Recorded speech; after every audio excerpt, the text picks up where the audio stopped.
I never expected my grandkids to say I was not cool. Not me. After all, I used to travel the world with a rock band. Those days were wild, full of music, late nights, and bright lights. But now, I am just their grandmother. Quiet, calm, and a little invisible. They laughed at my old clothes and called me boring. I felt a sting deep inside. How could they not know who I really am? There is a story hidden beneath the surface, a story of music, mistakes, and the strength to keep going. It is a story I never planned to share. Before we jump back in, tell us where you are tuning in from. And if this story touches your heart, please subscribe, because tomorrow I have saved something truly special just for you. My name is Susan. I am 52 years old. I live in a small town in Oregon. It is a quiet place. The streets are calm. The trees are tall. The air smells fresh. Every morning, I wake up early and make coffee. I like to sit by the window and watch the sun come up. It makes me feel peaceful. I live in a little house. It is old but cozy. The walls are painted light blue, and there are flowers in the garden outside. I love my garden. It is my special place. I grow roses, tulips, and daisies. When I water the flowers, I feel happy and calm. I live alone most of the time. My children are grown now. My daughter, Emily, lives in the city. She is busy with her job and her life. My son, David, works in another state. He calls me on the phone once a week. They both have families of their own. I have 3 wonderful grandchildren. I see them only on weekends or holidays. I love them very much, but sometimes I feel far away from their world. My days are quiet. I like routine. I get up, make coffee, feed my cat, Charlie, and read the newspaper. I watch the birds outside and sometimes talk to my neighbor, Mrs. Jenkins. She is kind and always smiles. Some days I go for a walk in the park. The fresh air and green trees help me think. I remember things from my past. Life was different then. It was loud and full of excitement. Now it is calm and slow. I work part-time at the local library. I enjoy helping people find books and stories. It is a peaceful job. I like to talk to children about their favorite books. They make me laugh with their questions. I like to think that stories bring people together. In the evenings, I cook dinner. I am not a great cook, but I try my best. Sometimes I watch old movies on television. I like stories with happy endings. They make me feel hopeful. At night, I write in my journal. Writing helps me understand my feelings. I write about my day, my memories, and my dreams. Sometimes I write about my past, the days when I was young and full of hope.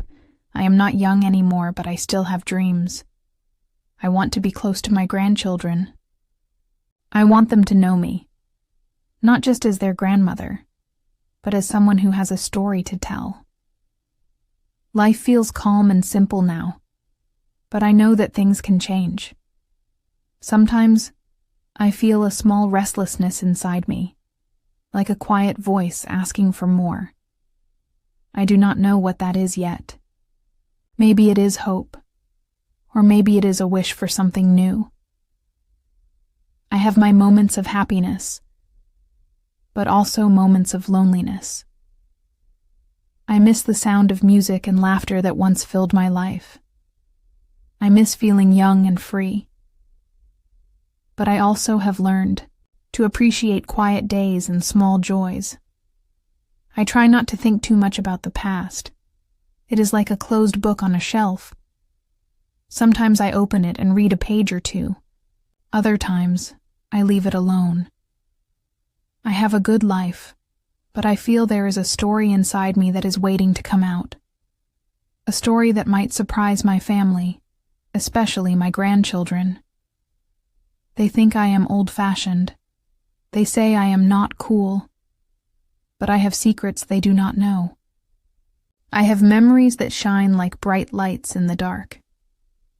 This story is about me, Susan, a woman who was once young and wild, who loved music, adventure, and freedom. A woman who now lives quietly but carries the past in her heart.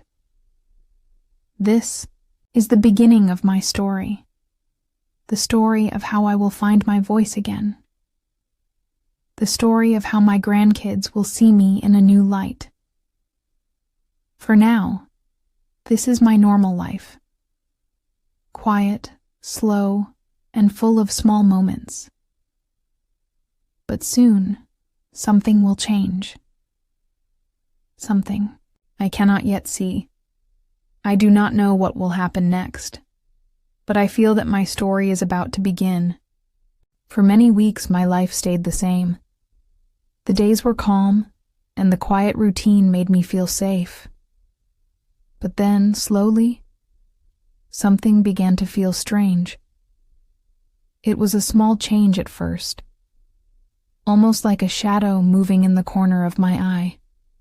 I could not understand it clearly, but I knew something was different. It started one afternoon when my daughter Emily called. We usually talk about simple things, the weather, the children, work. But this time, her voice sounded a little distant. She said she was busy and did not have much time to visit. That was not new. She always had a busy schedule. But this time, I heard a hint of something else in her voice. Maybe tiredness or a hidden worry. After we said goodbye, I sat by the window with a cup of tea. The light was soft, and the birds were singing, but I could not stop thinking about that call. I felt a little sad. Was I becoming less important in their lives? Was I losing the closeness I once had with Emily and David? The next day, David called. He told me about his work, but he seemed distracted. When I asked if everything was okay, he quickly changed the subject. I tried not to worry. Sometimes adults have stress, and they do not want to talk about it. But I could feel something changing in my family. The warmth and closeness I used to feel seemed to be moving farther away. It was a strange feeling, like standing on the edge of a river and watching the water flow away. I wanted to reach out, but something held me back. At home, things felt different too. My grandchildren, Lily and Max, came to visit one weekend. I was excited to see them. I baked cookies and set the table with their favorite plates. When they arrived, they smiled and hugged me, but I noticed their eyes were busy with their phones. They laughed and talked with each other, but mostly through their screens. It was hard to catch their full attention. At dinner, Lily made a joke. She said, "Grandma, you are not cool." Everyone laughed. I smiled, but inside I felt a little hurt. Not because she said it, she was just a child, but because I realized that maybe she was right. To them, I was not cool. I was just an old lady with old clothes and old stories. That night, I could not sleep. I lay in bed and thought about the words. Not cool. What did it mean? Did my grandchildren really think I was boring? Did they see me only as their grandmother, not as the person I was before? I remembered my youth, the days when I was free and full of life. I remembered the music, the concerts, and the excitement of the road. It felt like a lifetime ago. Could I ever be cool again in their eyes? The next morning, I woke up with a heavy heart. I went to the kitchen and made coffee. Charlie, my cat, jumped on the table and I smiled. At least he did not think I was boring. As I looked outside, I saw my neighbor, Mrs. Jenkins, walking her dog. I decided to go for a walk. Fresh air might clear my mind. But even on the walk, I felt a strange tension inside me. Something was changing, and I did not know how to stop it. Later that day, I received a message from my daughter Emily. It was short and a little cold. She said she was busy and might not visit for a while. The words were simple, but they felt like a door closing slowly. I sat down and stared at the message. I felt confused. Was something wrong between us? Did I do something to upset her? I could not remember any problem. Everything seemed normal the last time we talked. I decided not to call her back right away. I needed time to think. But the feeling of unease stayed with me. I could feel something changing in my family, in my life. I could not say what it was, but it was there, like a quiet storm on the horizon. That evening, I tried to focus on my garden. The flowers needed water, and I hoped the work would calm my mind. I knelt by the roses and gently touched the petals. They were soft and bright. For a moment, I forgot my worries, but when I looked up, I saw the sky was turning gray. Clouds were moving fast. A storm was coming. It seemed like nature was reflecting my feelings. Something was brewing inside me, something I could not yet understand. I went back inside and sat by the window. The first drops of rain began to fall. I watched as the water ran down the glass. The rhythm was slow and steady, like a heartbeat. I felt a strange mixture of sadness and hope. I whispered to myself. I could feel something changing. Those words stayed in my mind all night. They echoed in the silence. I did not know what was coming next, but I knew my life was about to shift in ways I could not imagine. I was standing at the edge of a new chapter, one that would bring challenges, surprises, and truths I had kept hidden for a long time. For now, the world was quiet, but inside me, something was stirring. Something strange, something powerful. I could feel something changing. The days after that strange feeling began were full of confusion. I did not know what to think or how to feel. My mind was busy with questions, and my heart felt heavy. I was not sure what was happening in my family, or why things seemed different. Now, every morning I woke up hoping to find an answer, but every day, the confusion grew. I tried to talk to Emily, but she was always busy. When I called David, he seemed distracted or in a hurry. I felt like I was walking on thin ice, afraid to break the fragile peace. At home, I sat in my favorite chair by the window. I watched the world outside, the trees moving gently in the wind, the birds flying in the sky. Everything looked peaceful, but inside me, there was a storm. I wanted to understand. Why did my grandchildren laugh when they said I was not cool? Why did Emily not want to visit more? Why did David avoid my questions? I felt confused and alone. It was like trying to solve a puzzle without all the pieces. One afternoon, I tried to distract myself. I went to the library where I worked part-time. The familiar shelves and books gave me some comfort. Helping others find stories reminded me of the power of words. Maybe words could help me find my way too. At the library, a young woman came looking for a book about music history. We talked about bands from the past. I found myself smiling as I remembered the days when music was my life. For a moment, I felt alive again. But when I got home, The old feelings returned. I felt a deep sadness mixed with confusion. How could I tell my family about the person I used to be? Would they understand? Or would they think I was strange? That night, I could not sleep. I lay in bed and thought about the past and the present. The silence in the house was loud. I missed the sound of music and laughter that once filled my life. I missed feeling young and free. I also missed feeling close to my family. I wanted to be part of their world, but I did not know how. The next morning, I tried to talk to my daughter again. I asked if she was okay. She said yes, but her voice did not sound sure. I could hear a distance between us, a wall I could not cross. I felt a knot in my stomach. I wanted to trust her, but I was afraid. I wanted to believe everything was fine, but the feeling of confusion stayed with me. At times I wondered if I was imagining things.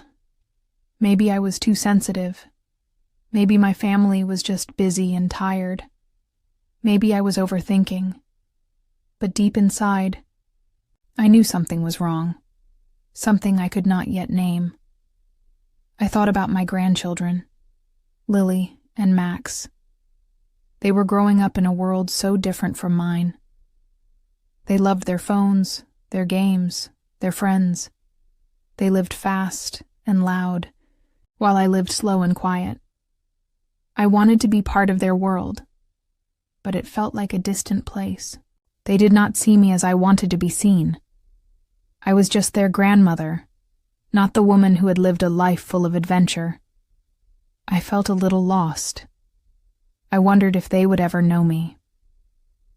One afternoon, I found myself looking through old photo albums. Pictures of my youth smiled back at me. I saw myself with long hair, a guitar in my hands, and a bright smile. I was young and wild then. I was free. I touched the photos gently. I wished I could tell my grandchildren these stories, but I was not sure if they would care. The confusion grew into a quiet sadness. I felt like I was living two lives, the past and the present, and they did not fit together. I knew I had to find a way to bridge the gap, to connect with my family, to be seen for who I really was. But I did not know how. For now, I carried my confusion quietly. I smiled on the outside, but inside, I was searching for answers, searching for hope. I wanted to trust my family, but I was afraid to be hurt. I wanted to open my heart, but I was afraid to be rejected. The days passed slowly.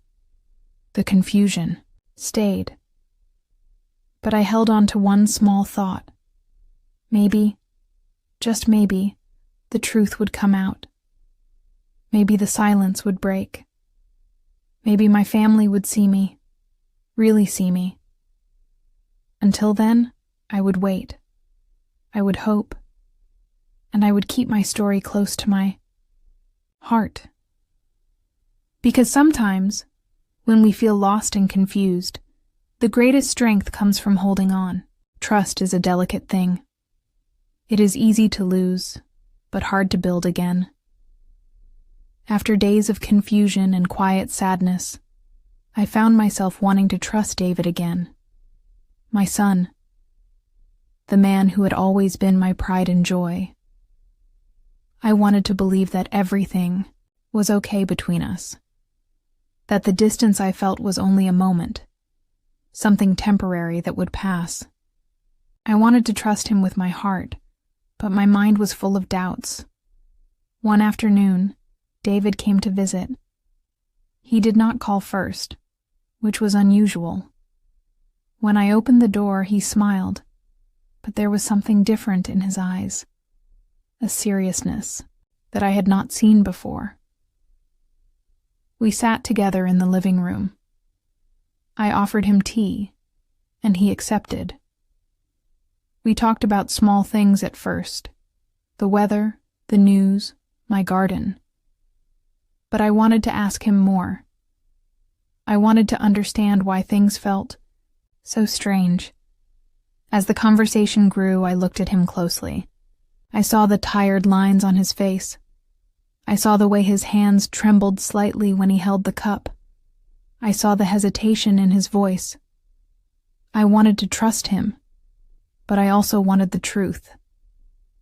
I asked him gently, "David, is something wrong? You seem distant. You seem different." He looked at me for a long moment. Then he sighed deeply and said, "Mom, there are things I have not told you. Things I was afraid to share." I felt my heart beat faster. I wanted to listen. I wanted to understand. He told me about his work problems, about the pressure he felt, about his fears of failing. I listened quietly. I could hear the weight he carried. It was more than I expected. Then he paused and looked down. "There is something else," he said softly. "Something about my family and about you." My breath caught. I waited, holding my hands tightly in my lap. He explained that there had been misunderstandings, that some things were said behind my back, things that were not true, that my grandchildren did not really mean to hurt me when they said I was not cool, that they did not understand my past, and that created distance. I felt a mixture of relief and sadness. Relief that the words were not meant to harm, sadness that my family did not know the real me. David looked up and said, "Mom, I want you to know I am sorry if I made you feel alone. I want to trust you, and I hope you can trust me too." In that moment, I felt a warmth inside me. The old bond between mother and son was still there, strong beneath the surface. I smiled and said, "David, I want to trust you too. We need to be honest with each other." For the first time in weeks, I felt hope. Maybe things could get better. Maybe we could heal the distance. After David left, I sat by the window and watched the sun set. The sky was painted with soft colors, pink, orange, and purple. It felt like a promise of new beginnings. I knew trust would not come easily. It would take time, patience, and courage. But I was ready to try. That night, I called Emily. Our conversation was slow at first, but she opened up. She shared her worries and her fears. I listened with an open heart. We promised to be more honest with each other, to talk more, to listen better. It was not perfect, but it was a start. The next day, I found a small notebook in my drawer. It was filled with old notes and memories from my youth, the days when I toured with a rock band. I smiled as I read. The music, the lights, the crowds. It was a different world, but it was part of me. I decided I would share these stories with my family. Slowly, carefully, so they could see the real me. I also thought about my grandchildren. Maybe they would never call me cool in the way they meant it. But maybe, if I told them my story, they would see me differently. They would understand that I was more than just their grandmother. I wanted to trust them too. To believe that love could grow even through misunderstanding. I stood up and looked at myself in the mirror. I saw a woman who was ready to face the truth. A woman who was learning to trust again. It was not easy. The road ahead was uncertain, but I was not afraid. because trust is a choice, and I was choosing to believe in my family, in myself, and in the power of love. Even as I began to feel a small glimmer of hope, a quiet voice inside me whispered a warning. It was subtle at first, like a shadow moving at the edge of my mind. I did not want to listen, but I could not ignore it either. The warning came in many forms. Sometimes it was a feeling of unease in my stomach. Other times, it was a sentence from a friend, spoken with concern. It was the kind of warning that does not shout, but quietly asks you to pay attention. One afternoon, I met with my old friend, Susan. We had known each other for years, since the days when life was simpler. Susan was always honest with me, even when the truth was hard. As we sat in the small cafe, sipping tea, she looked at me carefully. "Margaret," she said gently, "I see how much you want to trust David and your family. I understand. But please be careful. Sometimes people hide their true feelings." Her words were soft, but they hit me like a cold wind. I nodded slowly, unsure what to say. I wanted to believe everything would be fine. But I also knew Susan was right. I thought about David's words from our last conversation.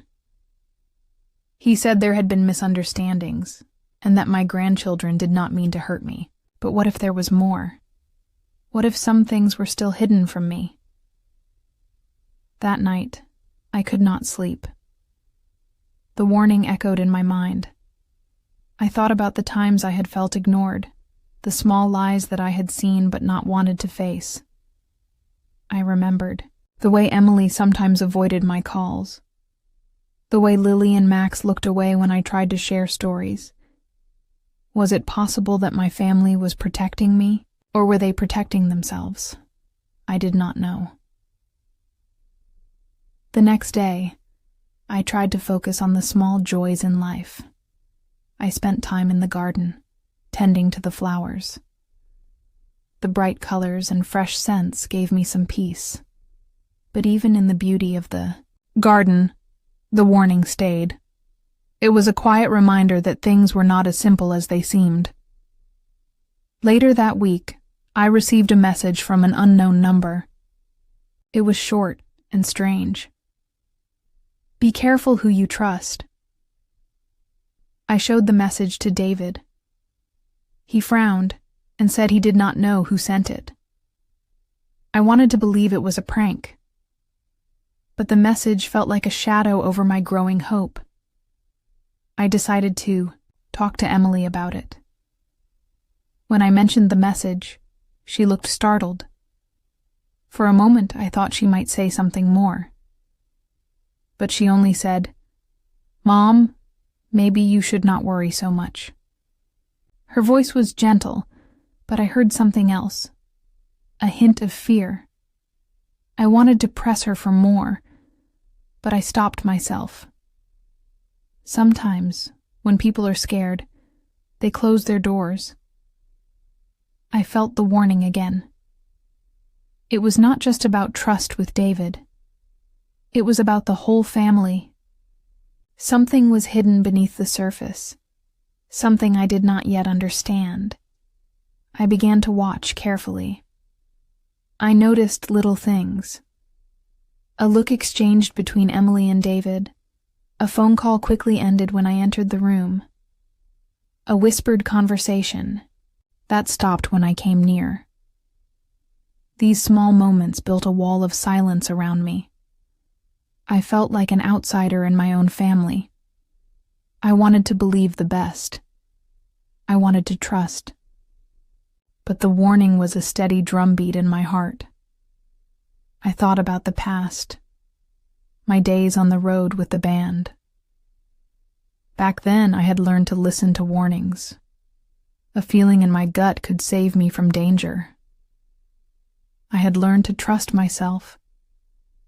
Now, I needed that same strength. I started to write down what I saw and felt. I kept a small notebook with notes about the strange moments, the warnings, the unanswered questions. Writing helped me think clearly. It gave me a sense of control in a confusing time. One evening, I decided to call Susan again. I needed advice. She answered the phone with her usual warm voice. "Margaret, I am here," she said. I told her everything. The message, the strange feelings, the silence in the family. Susan listened quietly. When I finished, she said, "You are not alone. Trust your instincts, but also remember to protect your heart. Sometimes the hardest truth is the one we must face alone." Her words stayed with me. I knew the road ahead would be difficult. There would be moments of doubt and pain. But I was determined to face them. The warning was not a sign to give up. It was a call to be strong. I took a deep breath and looked out the window. The sky was dark, but the stars were shining. Sometimes, even in the darkest night, there is light. And sometimes we must listen carefully to the quiet warnings, because they are the first step toward truth. The warning I heard was clear, but I did not want to listen. I wanted to believe that everything was okay. Sometimes when life becomes too difficult, we choose to look away. We try to ignore the problems, hoping they will disappear on their own. For days, I told myself that the strange feelings, the small silences, and the unanswered questions were nothing more than misunderstandings. I wanted to believe in the best version of my family, the version I remembered from happier times. Kept busy with my daily routine, I cleaned the house, cooked meals, and spent time in the garden. The flowers needed my attention, and their bright colors gave me comfort. I told myself to focus on what I could control and let go of what I could not. When David called, I smiled and talked as if everything was normal. I did not bring up the warning or the strange message I had received. I wanted to protect him, and perhaps myself, from more worry. But inside, the feeling would not go away. It was like a small stone in my shoe, uncomfortable and persistent. Every time I tried to forget, it reminded me that something was not right. One morning, as I prepared breakfast, Emily came over. She looked tired and a little distant. We talked about everyday things, but I noticed how quickly she changed the subject when I mentioned the family. Later, she said quietly, "Mom, you do not need to worry so much. Sometimes families have problems, but they always find a way." Her words were kind, but I could see the worry in her eyes. I wanted to ask more, but I stopped myself. I did not want to push too hard. I wanted to believe that everything was fine. That afternoon, I sat in my favorite chair by the window. The light was soft and warm. I tried to focus on a book, but my mind kept drifting back to the warning. I thought about the phone message again. Be careful who you trust. The words seemed simple, but they felt heavy. Was it a joke? A warning from a stranger? Or was it a sign from someone close? I tried to push the questions away. I told myself, "Margaret, this is not your fight. Do not let fear take over." But the harder I tried to ignore it, the louder my heart became. I felt torn between hope and doubt. In the days that followed, the family gathered for a small birthday party for my granddaughter Lily. The house was full of laughter and noise. I watched the children play and felt a moment of happiness. But even in that joy, I saw the distance. Lily hugged me, but her eyes looked away. Max was polite but quiet. The warmth I expected was missing. That night I lay awake thinking about the warning. I remembered the many times in my life when I had ignored signs, when I had been too proud or too afraid to face the truth. I knew I was doing the same thing again. Ignoring the warning was like covering a wound with a bandage and hoping it would heal without treatment. It might work for a while, but the pain would return. I thought about my years as a touring musician. On the road, I learned to trust my instincts. I learned that danger often comes quietly, in small moments. But now, I was trying to silence that voice inside me. The next day, I decided to talk to Susan again. I needed her wisdom. When I told her how I was trying to ignore the warning, she said, "Margaret, it is natural to want peace. But sometimes peace comes from facing the hard truths, not running from them." Her words stayed with me. I realized that ignoring the warning was not a solution. It was a way to avoid pain. I began to feel the weight of my own denial. I had built walls around my heart to protect myself, but those walls also kept me from seeing the truth. That evening, I took out my notebook. I wrote down my thoughts and feelings. I wrote about the warning, the strange moments with my family, and my own fears. Writing helped me see clearly. It helped me understand that ignoring the warning was only delaying the pain. I also wrote about my hope. The hope that my family could heal. That love could be stronger than secrets and silence. I decided that I would no longer ignore the warning. I would face it, step by step, with courage. It was not easy. I felt afraid. I felt uncertain about what I might discover. But I knew I could not stay in denial any longer.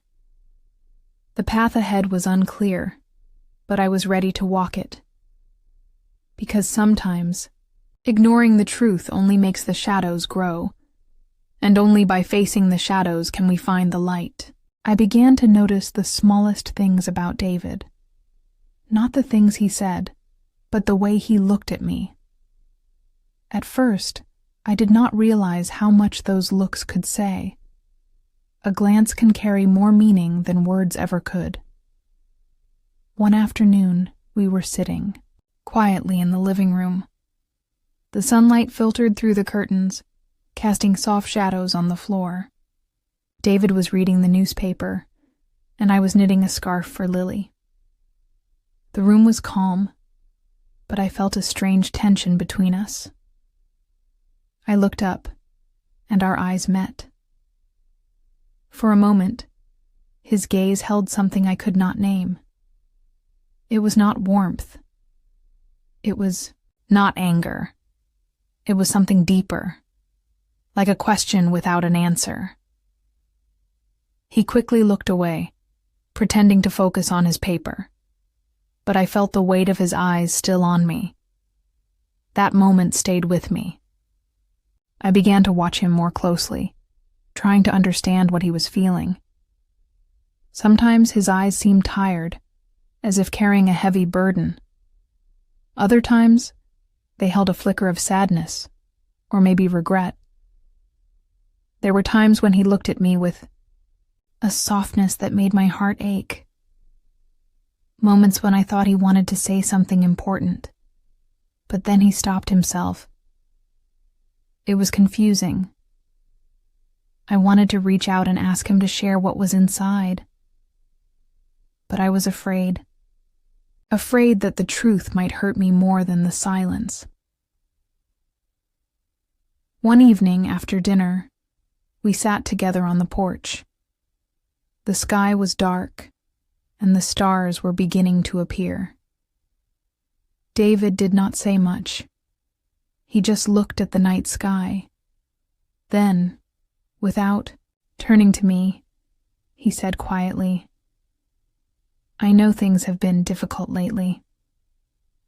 His voice was low, almost breaking. I nodded slowly. He sighed and finally met my eyes. I wish I could make it all better. His words touched me deeply. I wanted to believe him. I wanted to believe that beneath the distance, there was still love. But the way he looked at me was complicated. It was as if he was carrying a secret too heavy to share. Over the next few days, I kept noticing the small changes in his gaze. Sometimes when I entered a room, he would quickly look away. Other times, he would stare at me as if trying to understand who I had become. I realized that his looks were full of unspoken emotions: fear, sadness, regret, and perhaps hope. One afternoon, Emily came to visit. She sat beside me and whispered, "Mom." Sometimes David's eyes say more than his words. Maybe he is scared too. Her words made sense. Maybe he was scared of the truth, just like I was. I began to think about my own eyes and what they might say. Did I show fear, pain, or strength? I remembered the days when I was young and touring with my band. Back then, my eyes were full of fire and dreams. Now they were full of questions and uncertainty. But I did not want to give up. I wanted to find a way to understand David's silent messages.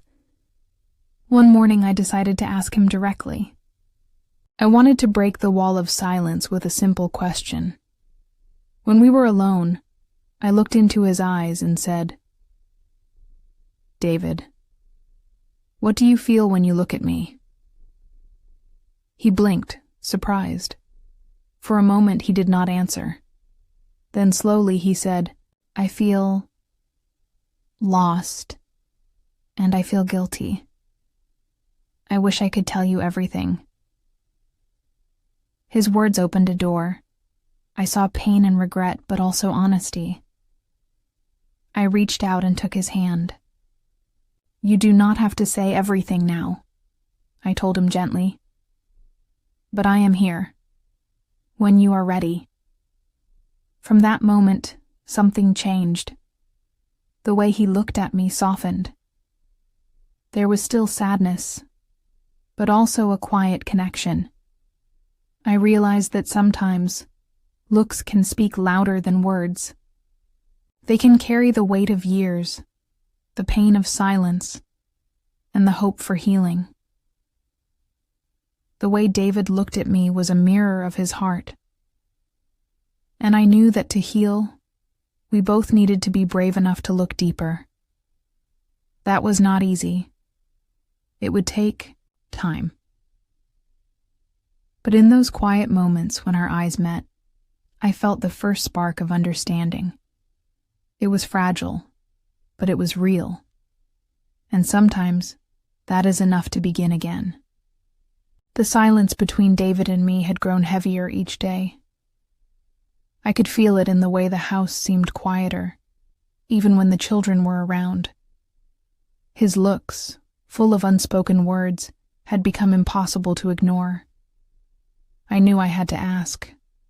I needed to hear the truth. One evening after dinner, I found him sitting alone in the living room. The soft light from the lamp cast long shadows on the walls. He was staring at the floor, his hands folded tightly in his lap. My heart pounded in my chest as I approached him. "David," I said gently, "I need to know. Please tell me what is going on." He did not look up at first. The room felt still, almost like time itself was holding its breath.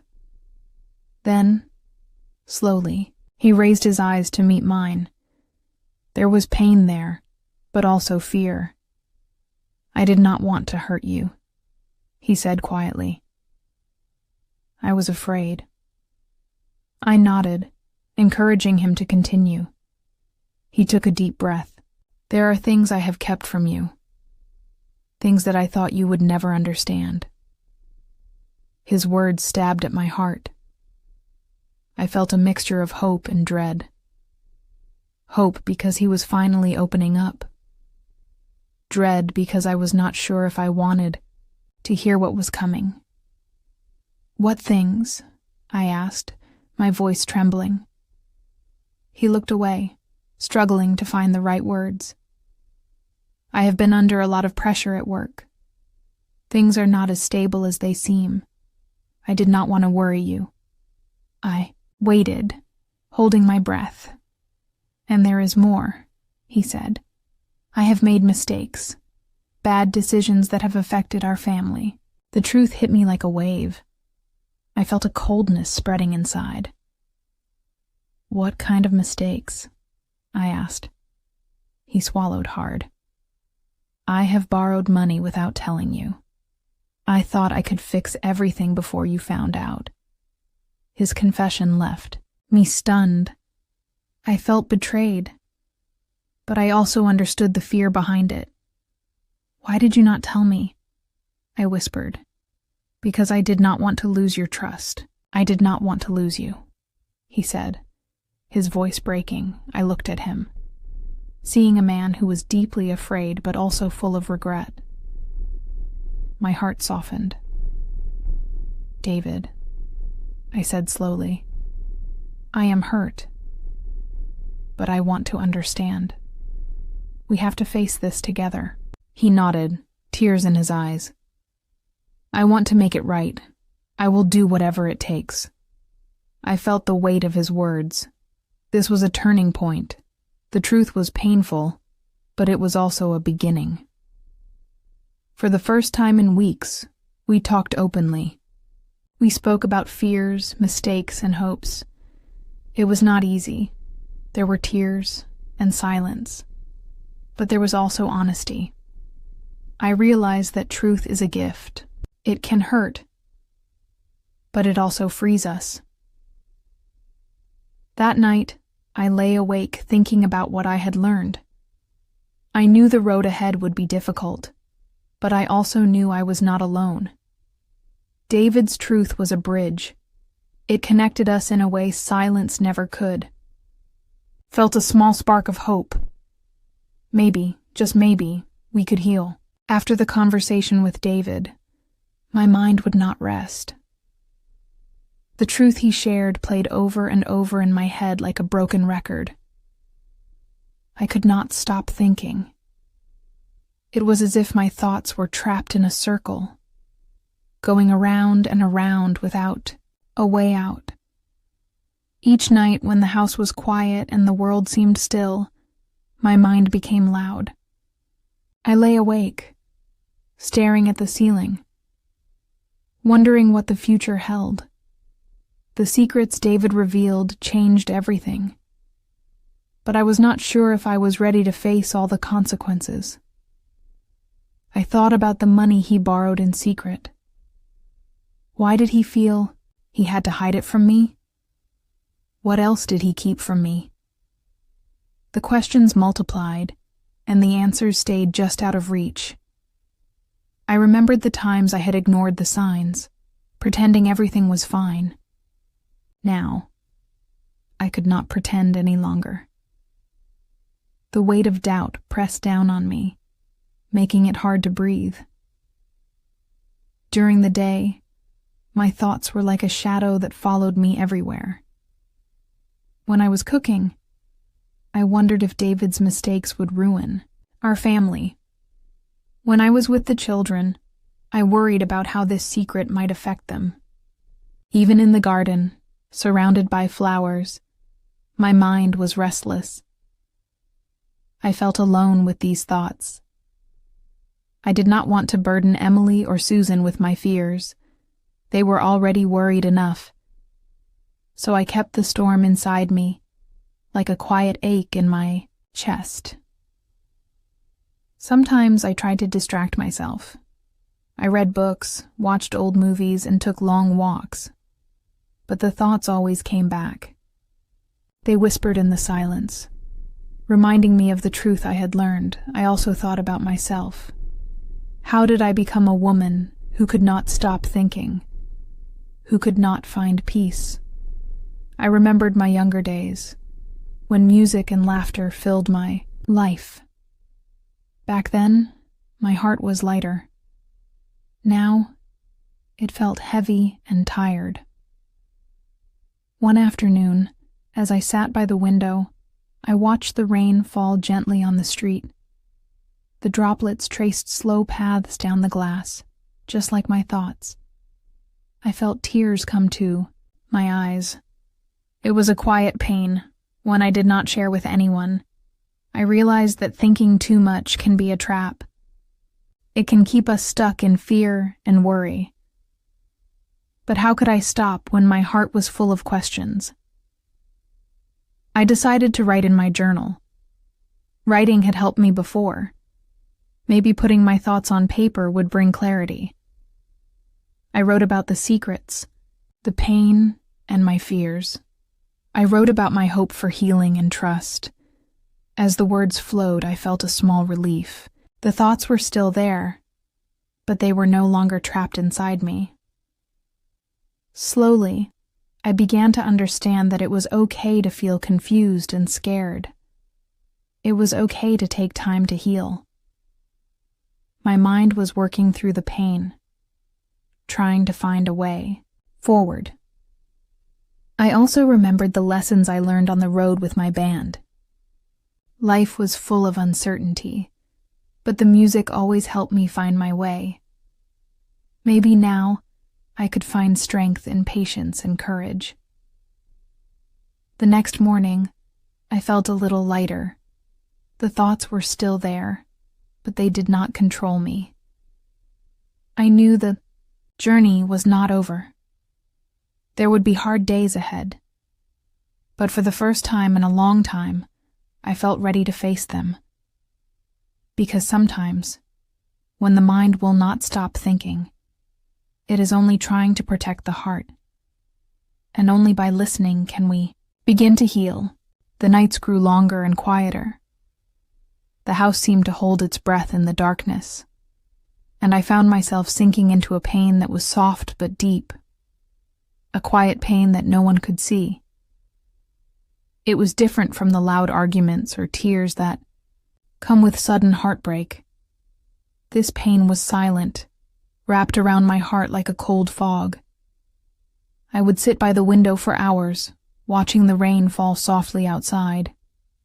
The steady sound of droplets against the glass matched the slow rhythm of my thoughts. Each drop seemed to carry a tiny piece of the sadness I felt inside. The garden outside blurred through the rain, the flowers bending under the weight of the water, much like I bent under the weight of my feelings. I missed the life I had known before, the life where David and I laughed together, where our home was filled with warmth and hope. Now, it felt fragile, as if everything could break at any moment. I did not want to show this pain, not to David, not to Emily, not even to myself. I kept it hidden behind a calm face, but inside, it was like a storm. I cried alone, in the quiet of the night, when no one could hear me. Sometimes, the tears came without warning, soaking my pillow, or falling silently down my cheeks. There were moments when I wondered if this pain would ever end. Would I always feel this emptiness? Was this the price I paid for love and trust?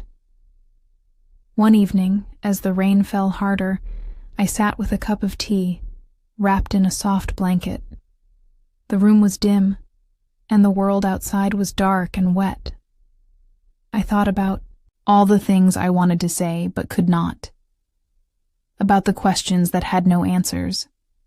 About the promises broken and the dreams lost.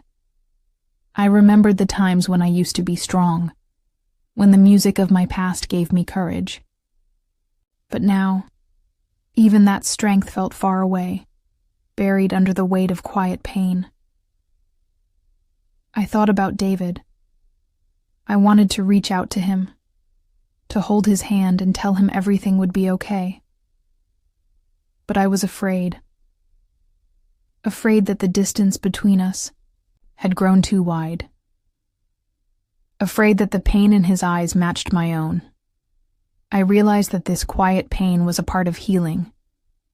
It was the space where sorrow and hope met. It was the place where I had to sit with my feelings before I could move forward. I decided to allow myself to feel it fully, without shame or fear. I would let the tears come and the silence fill the room, because sometimes pain must be felt deeply before it can begin to fade. I took out my journal and wrote about the quiet pain. I wrote about how it felt like a shadow, following me everywhere, but also teaching me something important. I wrote about the loneliness and the hope that lived side by side. As I wrote, I felt a small change inside. The pain was still there, but it was less sharp. It was like a wound beginning to heal, tender, but growing stronger. I thought about the future and how uncertain it seemed. But I also thought about the strength I had found in the past. The strength that helped me survive years of touring with my band. The strength that had carried me through hard times before.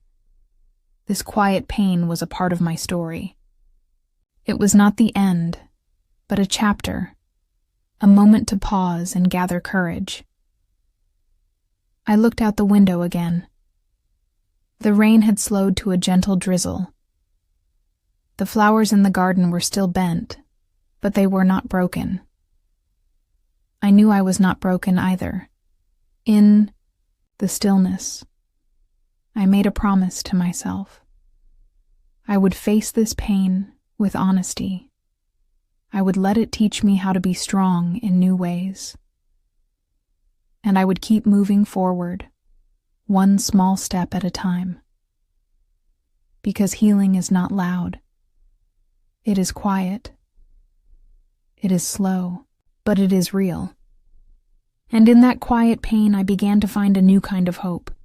Days passed with a quiet tension hanging in the air. The pain I felt was no longer just an ache inside me. It was becoming a restless force urging me to seek clarity. I could not live with the uncertainty any longer. I needed an answer. I needed to know the full truth from David. Not half-truths or silent regrets, but everything laid bare.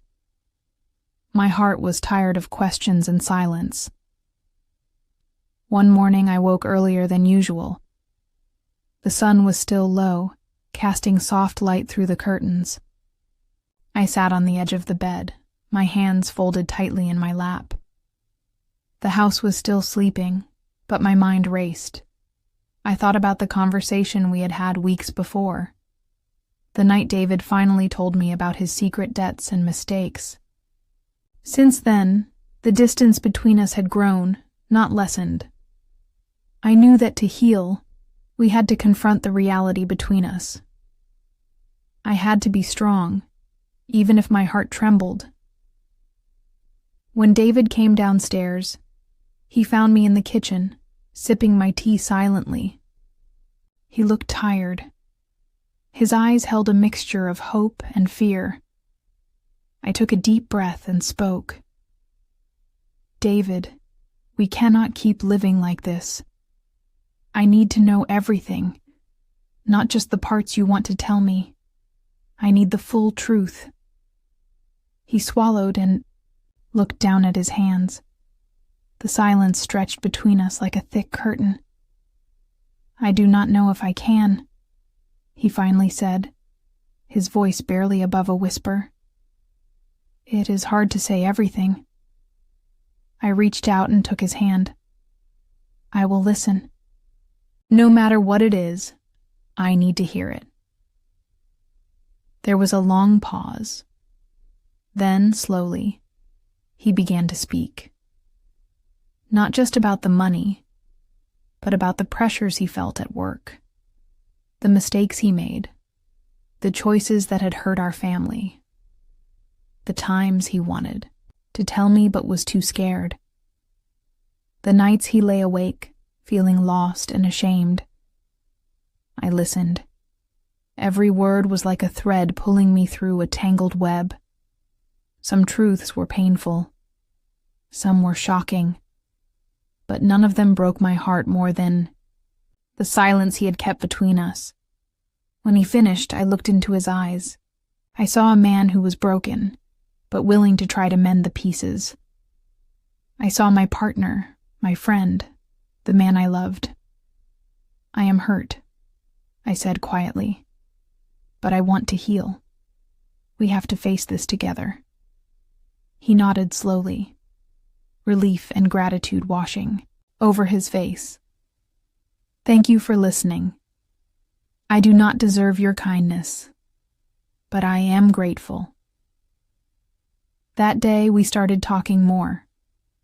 We spoke about our fears, our hopes, and the ways we could rebuild trust. It was not easy. There were tears, angry words, and moments when we wanted to give up, but there was also hope. I realized that needing an answer was not just about knowing facts. It was about reclaiming my own peace. It was about finding the courage to face the truth, no matter how hard. In the days that followed, I found myself thinking less about the past and more about the future. I could not change what had happened, but I could choose how to respond. The pain was still there, but it was no longer a prison. It was a reminder that healing is a process. Sometimes slow, sometimes painful, but always worth it. One evening, David and I sat together on the porch, watching the sun set behind the trees. The sky was painted with soft pinks and oranges. We held hands and talked about the small steps we could take to rebuild our life. I am scared, David admitted, but I am ready to try. I am too, I said, squeezing his hand. That night, I felt a quiet strength growing inside me. I knew there would be hard days ahead, but I was ready to face them. Because sometimes, the greatest power comes from asking the hardest questions and finding the courage to hear the answers. The day I finally understood everything was not marked by drama or anger. Instead, it came quietly, like a soft dawn breaking after a long night. The truth settled slowly in my heart, clearer and sharper than I expected. I understood things I had ignored before. I understood the reasons behind David's silence, and I understood my own feelings better than ever.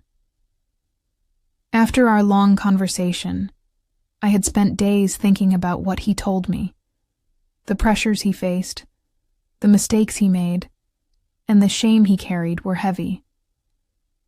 But there was something else, a secret that he had not shared yet. I could feel it in the way he looked at me sometimes, in the pauses during our talks.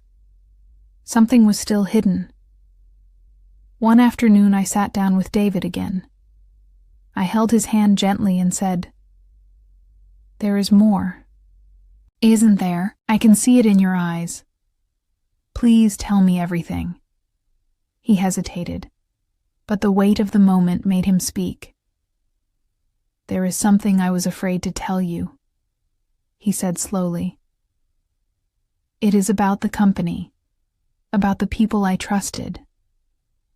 I made a decision that hurt us, but I thought it was the only way." My heart beat faster. I waited, not knowing what to expect. He continued, "I agreed to a deal without telling you or asking for your advice. I thought I was protecting you, but I only made things worse. Some people betrayed me, and I lost more than I thought." The pain in his voice was real. I saw his regret and his fear. But for the first time, I saw honesty without hesitation. "I wish you had trusted me," I said softly. "We promised to face everything together." He nodded, tears in his eyes. "I know. I was wrong." In that moment, I finally understood the depth of the betrayal. It was not only between David and those outside. It was the silence, the secrets, and the fear that had built walls between us. But I also understood something else. I understood that David was human, that he made mistakes like anyone else, that he was trying to find his way back to me. The understanding did not erase the pain. It did not fix everything overnight. But it gave me a new perspective, one of compassion and strength. I thought about the years we had spent building our life together, the love that had carried us through hard times before. I remembered the music we used to listen to, the dreams we shared, and the hope that still lived inside me. I realized that understanding is the first step to healing. It is the moment when anger can soften and hope can grow. That evening, we talked for hours, not just about the past, but about the future, about how we could rebuild trust and move forward, about the changes we needed to make, both in our lives and in our hearts. It was a difficult conversation, full of tears and honest words, but it was also a healing one. I felt a new strength rising inside me, not a loud, angry strength, but a quiet, steady power. The power to forgive, to accept, and to choose hope. The next days were still hard. Some moments I felt lost in my emotions, but I held on to the understanding I had gained. It became my anchor in the storm. I also began to talk more with Emily and Susan. I shared some of the truth with them, in ways they could understand. Their support was a balm to my soul. Knowing I was not alone made the journey easier. I thought about my past, the days when I toured with the rock band, the nights filled with music and wild dreams. Those years taught me something important. Life is unpredictable, but the strength to face it comes from within. Now, I was finding that strength again. I knew the road ahead would not be easy. There would be challenges, setbacks, and moments of doubt. But I was ready to face them. Because I finally understood that healing is a journey, not a destination. And with understanding comes the power to change. As I looked out the window that evening, the sky was clear and full of stars. I felt a deep peace I had not known in months, a peace born from truth and acceptance. I whispered to myself, "I understand now, and I will be okay." The day I walked away was not planned. It was not a moment of anger or rebellion. It was a quiet decision that grew inside me, like a seed pushing through hard soil. I realized that sometimes walking away is not about giving up. It is about protecting yourself, about finding space to breathe and heal. After the long conversations and difficult truths, my heart was heavy. I loved David, but the trust between us was broken. The silence, the secrets, the fear, they had built walls around us, and no matter how hard we tried, those walls felt too high to climb. I knew that I needed distance. Not forever, but for now. That morning, I packed a small bag. Clothes, my journal, and a few personal things. I did not tell David at first. I just needed to leave, to find quiet away from the weight of our home and the memories that pressed on me. I called my sister Susan and asked if I could stay with her for a while. She understood without question. "Of course, Margaret," she said gently. "Come whenever you need." Driving away from the house was harder than I expected. Every corner, every street reminded me of a moment with David. Some happy, some painful. The memories crowded my mind, but I focused on the road ahead. At Susan's house, I felt a strange mix of relief and loneliness. Her home was warm and welcoming, but it was not mine. I missed my own space, my own routines. Yet, I knew this time away was necessary. The first nights were the hardest. I woke up alone in a quiet room, the silence louder than any noise I had heard before. I reached for my phone to call David, but stopped myself. I needed to feel my own heart again, not the pain or the confusion. During the day, I took long walks in the nearby park. The fresh air and the green trees helped clear my mind. I watched children playing, couples holding hands, and elderly people sitting quietly on benches. Life went on around me. Even as mine felt paused, I thought about the pain that still stayed with me. It was a dull ache, like a wound beneath the skin. It reminded me of the nights when I cried alone, the quiet moments when I felt lost. But walking away also gave me a new kind of strength. It gave me space to think, to breathe, and to remember who I was before all the confusion. I remembered the woman who toured with a rock band, who faced crowds with a strong voice and a brave heart.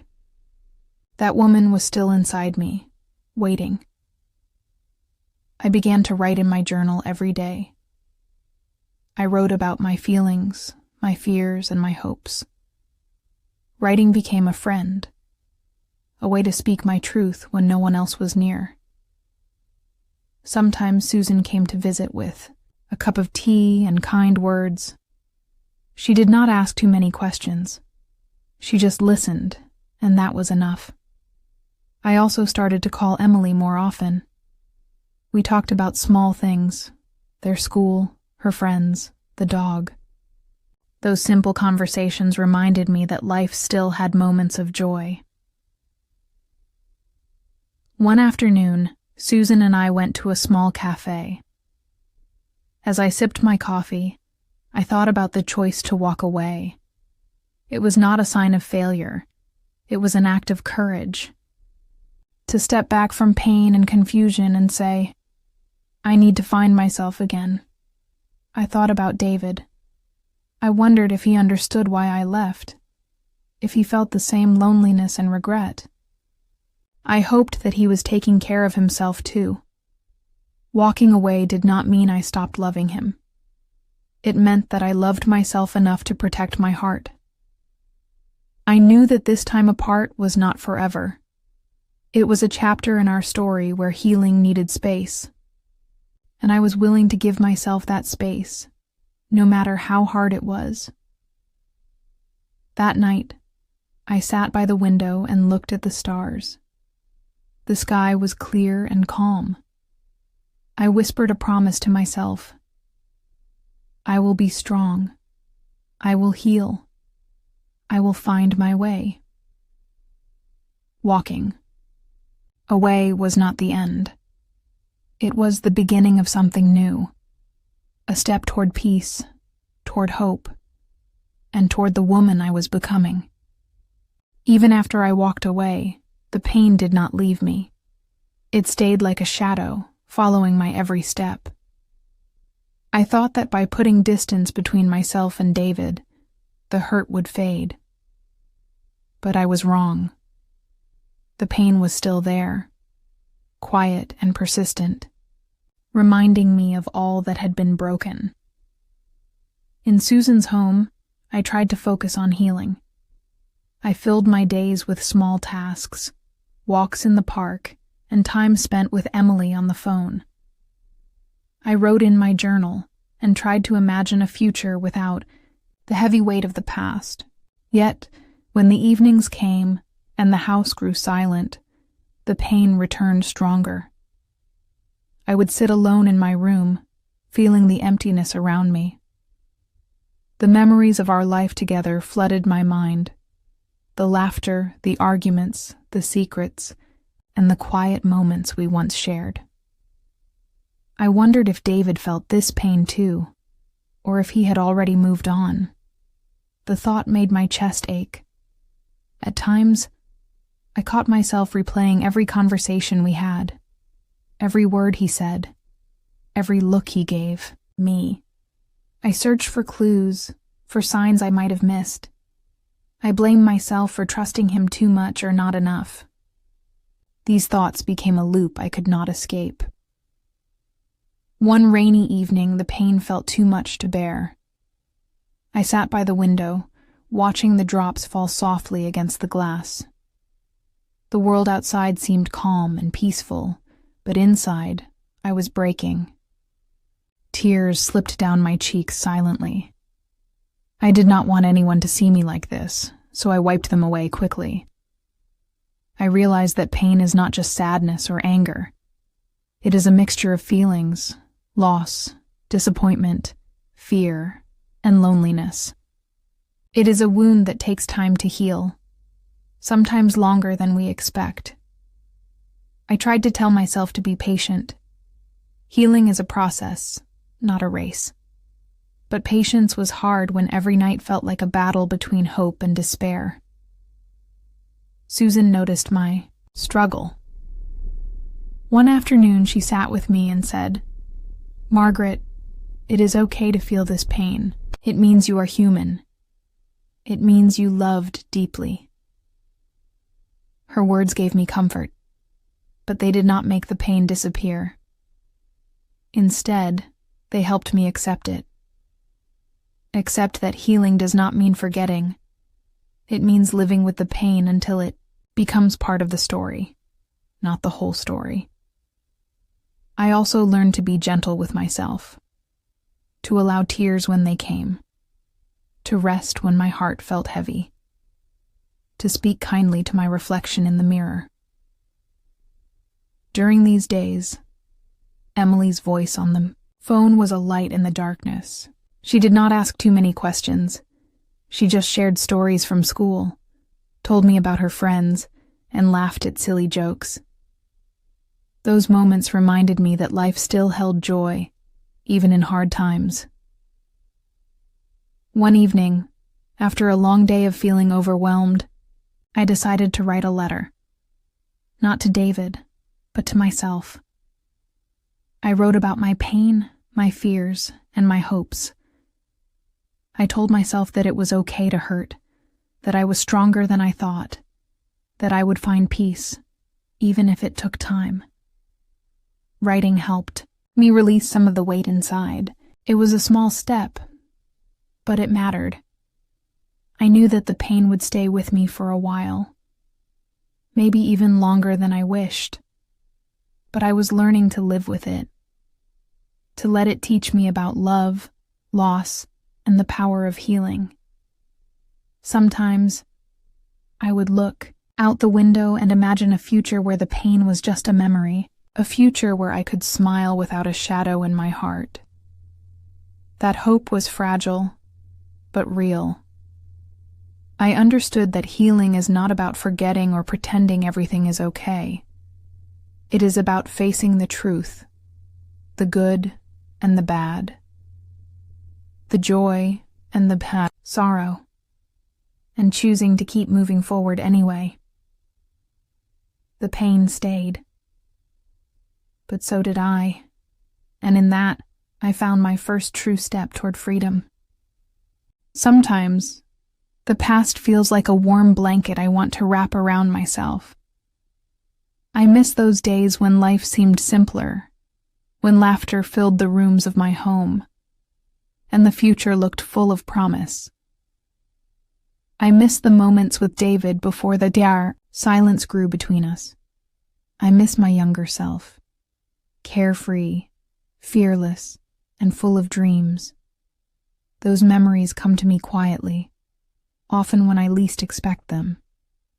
A song on the radio, the smell of rain, or the sight of children playing outside. They remind me of a time when I felt alive in a way that now seems distant. I remember the early days of my marriage, how we would talk for hours late into the night. We shared hopes, secrets, and dreams. We planned trips, imagined our future, children, and built a life together with love as the foundation.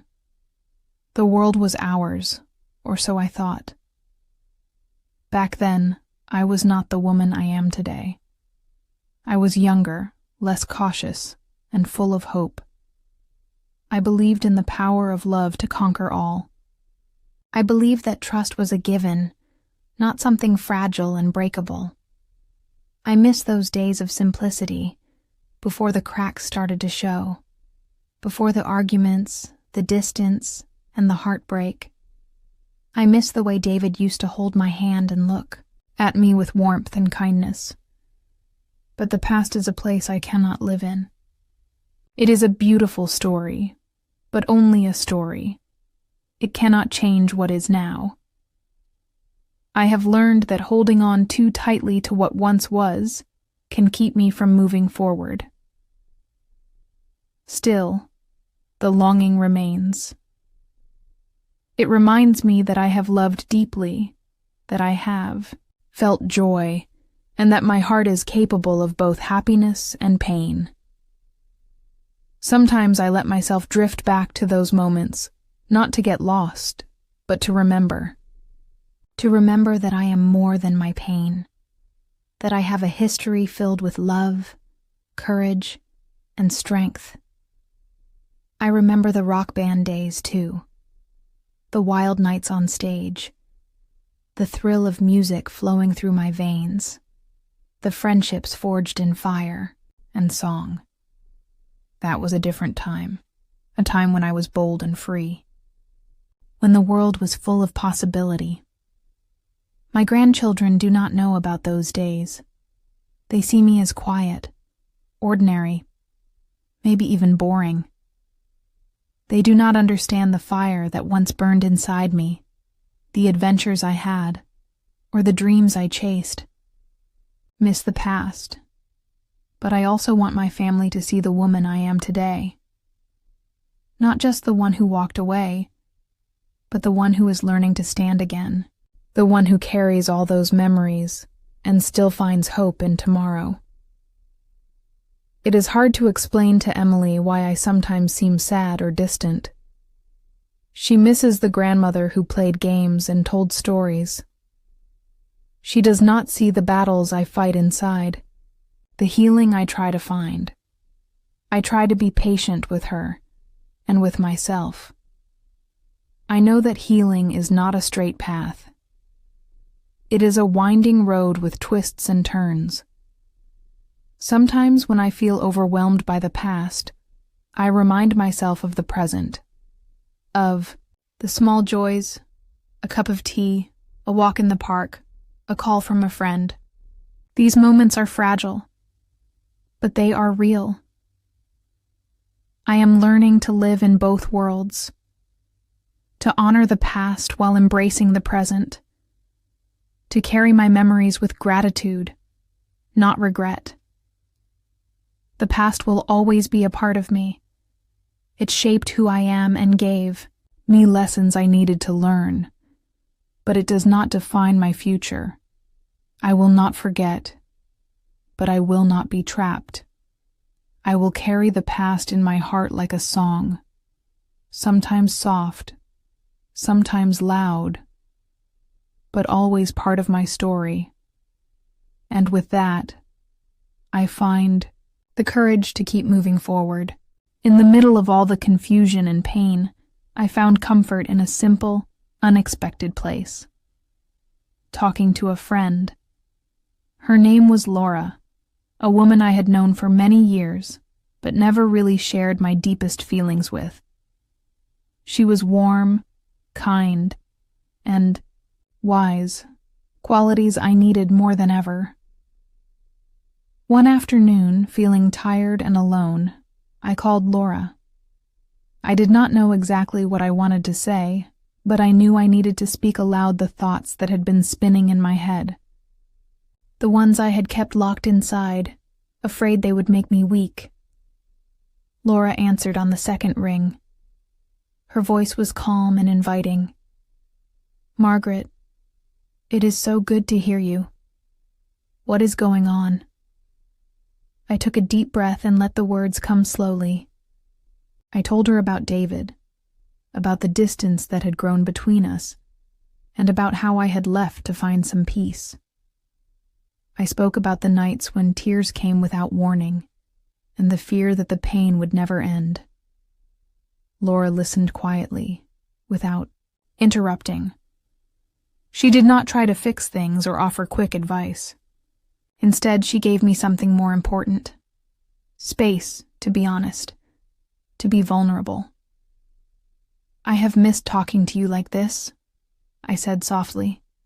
"Someone who listens without judgment." She smiled gently through the phone. "I am here for you, always." Our conversation stretched on for hours. We talked about life, loss, and the small steps needed to heal. Laura reminded me that it was okay to feel broken sometimes, that healing is not a straight line, but a journey with ups and downs. She shared stories of her own struggles, moments when she felt lost, but found strength in unexpected places. Hearing her experiences made me feel less alone. It was a reminder that everyone carries their own pain, and that kindness is what connects us. Laura also encouraged me to focus on the present. "You cannot change the past, Margaret, but you can choose what you do today. What makes you feel alive? What brings you joy?" Her words struck a chord. I realized how much I had been holding on to the pain and forgetting to care for myself. I needed to find moments of happiness, no matter how small. After that day, I made a promise to call Laura more often. Talking to her became a lifeline, a source of comfort when I felt overwhelmed. She helped me see that sharing pain does not make me weak, it makes me human. One evening, as I hung up the phone, I felt a little lighter. The weight inside me had not disappeared, but it was easier to carry. I was no longer alone in my struggle. Laura's friendship reminded me that healing comes not just from within, but from connection, from allowing others to walk beside you, even when the path is difficult. I started to open up more, not only to Laura, but to other friends too. I discovered that people want to help. They want to listen and support. But sometimes we forget to ask. Reaching out was hard at first. It felt like admitting defeat or weakness. But I learned that real strength lies in honesty, in saying, "I need help," and letting others be there for you. Through these conversations, I began to understand myself better. I could name my feelings without fear. I could say, "I am scared," or "I feel lonely," and know that it was okay. Laura also reminded me to be patient with David and with myself. Healing takes time for everyone. It is not about forcing forgiveness or rushing back to what was. It is about finding peace in the present moment, step by step. Sometimes, after our talks, I would sit quietly and reflect on what she said. I felt a growing sense of hope. Hope that one day I would be whole again, that I would find joy beyond the pain. I realized that friendship, trust, and honest conversation were powerful tools. They helped me build a new foundation, one based on understanding and acceptance. I was still learning to trust again, but with Laura's support, the path felt less lonely. I knew that whatever came next, I had someone by my side. The day I walked away from my old life was hard, But the day I reached out for help was harder and more important. It marked the moment when I stopped facing my pain alone and started the slow journey toward healing. Talking to a friend became more than just a conversation. It became a symbol of hope, a sign that I was not broken beyond repair. That love, kindness, and connection could light the darkest moments. And for the first time in a long while, I began to believe in the possibility of peace. Saying goodbye is never easy. It feels like closing a door you are not sure will open again. But sometimes, goodbye is the only way to protect your heart and find peace. I learned this lesson slowly, through many sleepless nights and quiet moments of reflection. When I decided to say goodbye to David, it was not because I stopped loving him. Love does not always mean staying. Sometimes love means letting go, even when your heart aches. I had to accept that some chapters of life come to an end, no matter how much you want them to continue. The day I said goodbye, the house was silent. The air felt heavy, filled with things unsaid. I packed a small bag with the essentials, clothes, a few photographs, and the book I had been reading. Each item reminded me of who I was and who I hoped to become. David did not try to stop me. He looked at me with tired eyes, the kind that carry regret and pain. We did not speak much. Sometimes, words only make things harder. I remember walking out the door and feeling a strange mix of fear and relief. Fear of the unknown, of what would come next. Relief that I was finally choosing myself. Saying goodbye was not a sudden decision. It was the result of months of silence, broken trust, and growing distance. I tried to hold on, hoping things would change. But hope is fragile, and sometimes it is not enough. As I closed the door behind me, I felt the weight of 1,000 memories pressing down. I thought about the happy times, the laughter, the shared dreams, the moments when we were young and full of hope. I thought about the promises we made, the plans that never came true, and the quiet moments when I felt alone even in his presence. Walking away was painful, but I knew it was necessary. I needed space to heal, to find myself again. I needed to remember that I am more than my mistakes, more than the pain of the past. The first nights were the hardest. The silence in the empty house felt like a physical ache. I missed David, not as he was then, but as he had been in the beginning, the man I loved. I cried often, sometimes without knowing why. Tears came for the loss, for the loneliness, and for the hope that once was. But as days passed, the pain softened. It became a quiet reminder of my strength. I was learning to live without him, to find joy in the small things, and to trust myself again. Saying goodbye also meant saying goodbye to old dreams, dreams of forever, of growing old together, of shared sunsets and whispered secrets. It was a painful farewell, but also a new beginning. I learned that goodbye does not have to be the end of love. It can be an act of kindness to yourself, a way to protect your heart and create space for healing. In the weeks after I left, I spent time reflecting on what I wanted from life. I wrote in my journal, took long walks, and allowed myself to feel whatever came up. I realized that saying goodbye was not about giving up. It was about choosing a different path, one where I could be true to myself. I told Emily about my decision. She was quiet, but I could see understanding in her eyes. Sometimes children understand more than we think. I promised her that I was still here, even if things were different. that my love for her was strong and unchanging. Saying goodbye to David did not mean losing my family. It meant reshaping it, finding new ways to connect and heal. I also said goodbye to fear. Fear of being alone, fear of the future, and fear of failure. I chose courage instead. The hardest part was accepting that some things cannot be fixed. That love sometimes means letting go, and that healing is a journey without shortcuts.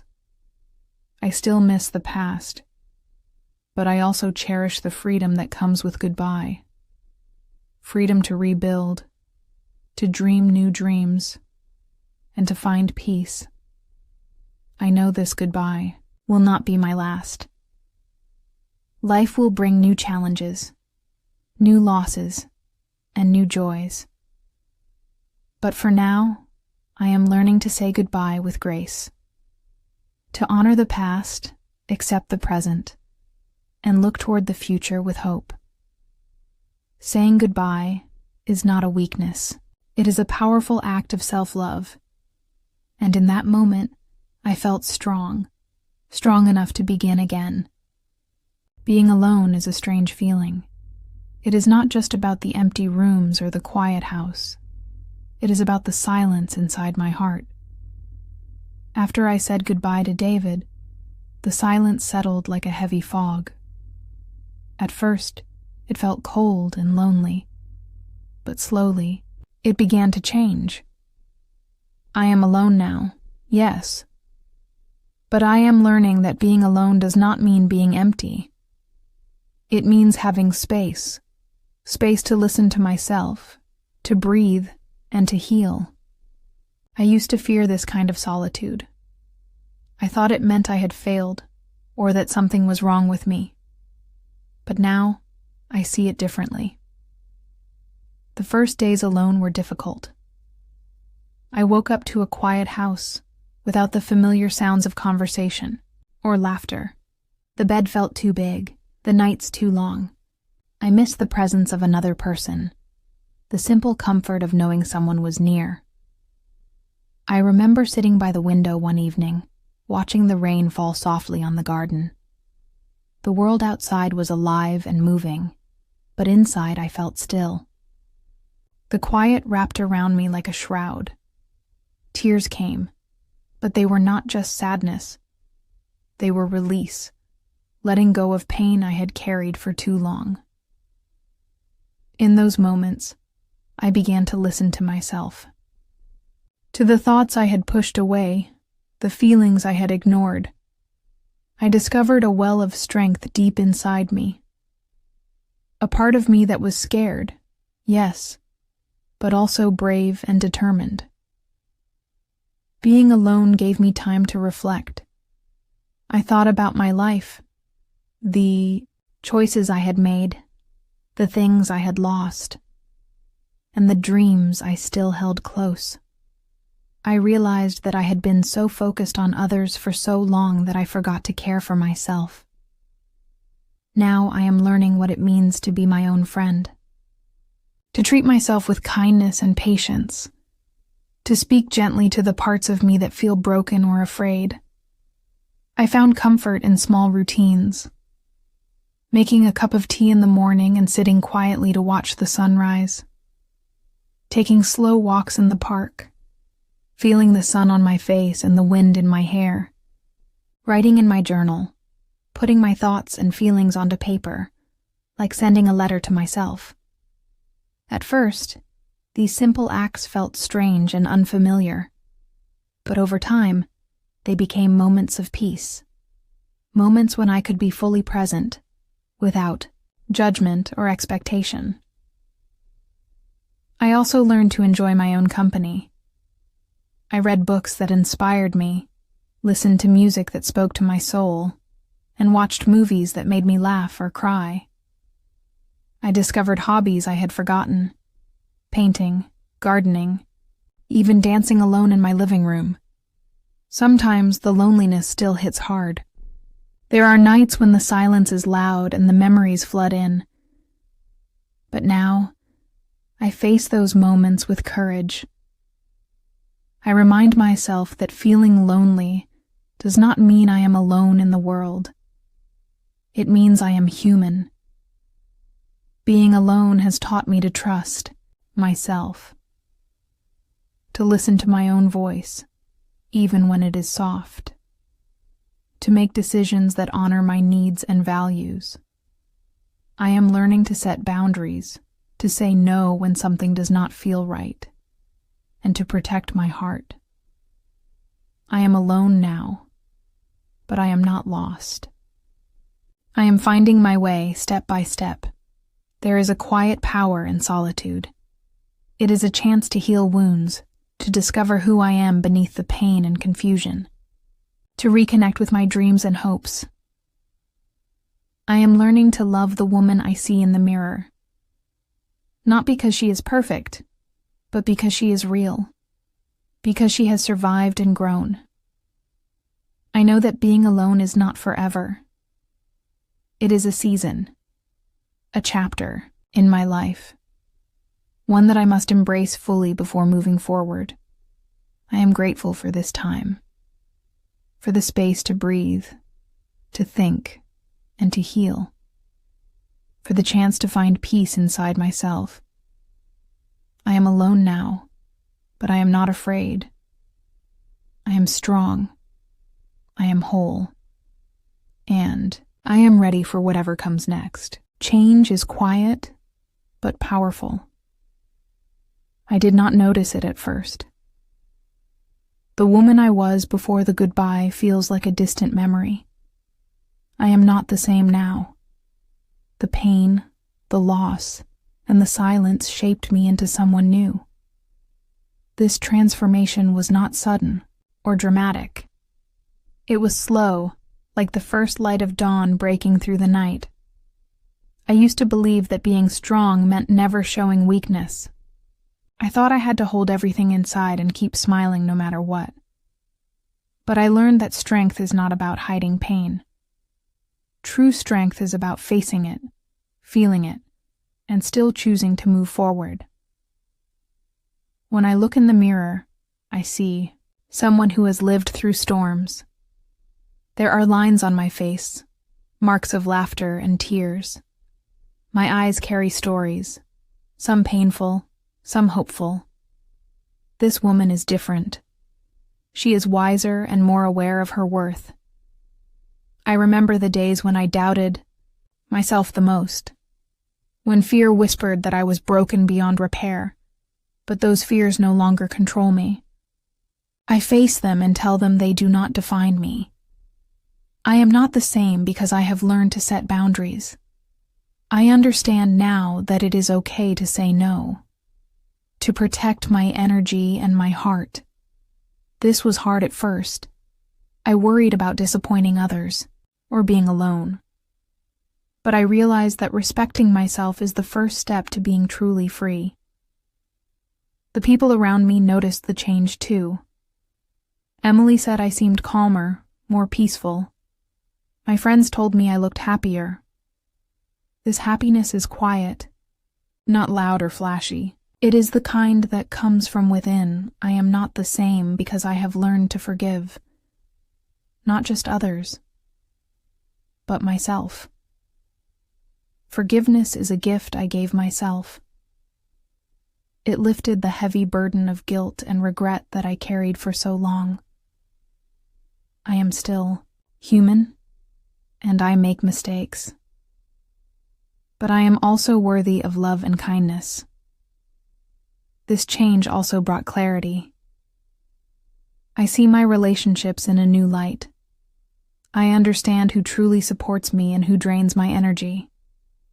I choose to surround myself with those who lift me up and inspire me to be better. I have become more patient with others and with myself. Healing does not happen overnight. It is a journey with ups and downs. I accept that sometimes I will stumble, but I will keep going. I am not the same because I have found new passions. I took up painting again, something I loved as a young woman but had forgotten. Creating art brings me joy and peace. It reminds me that beauty can come from pain. I also began volunteering at a local community center.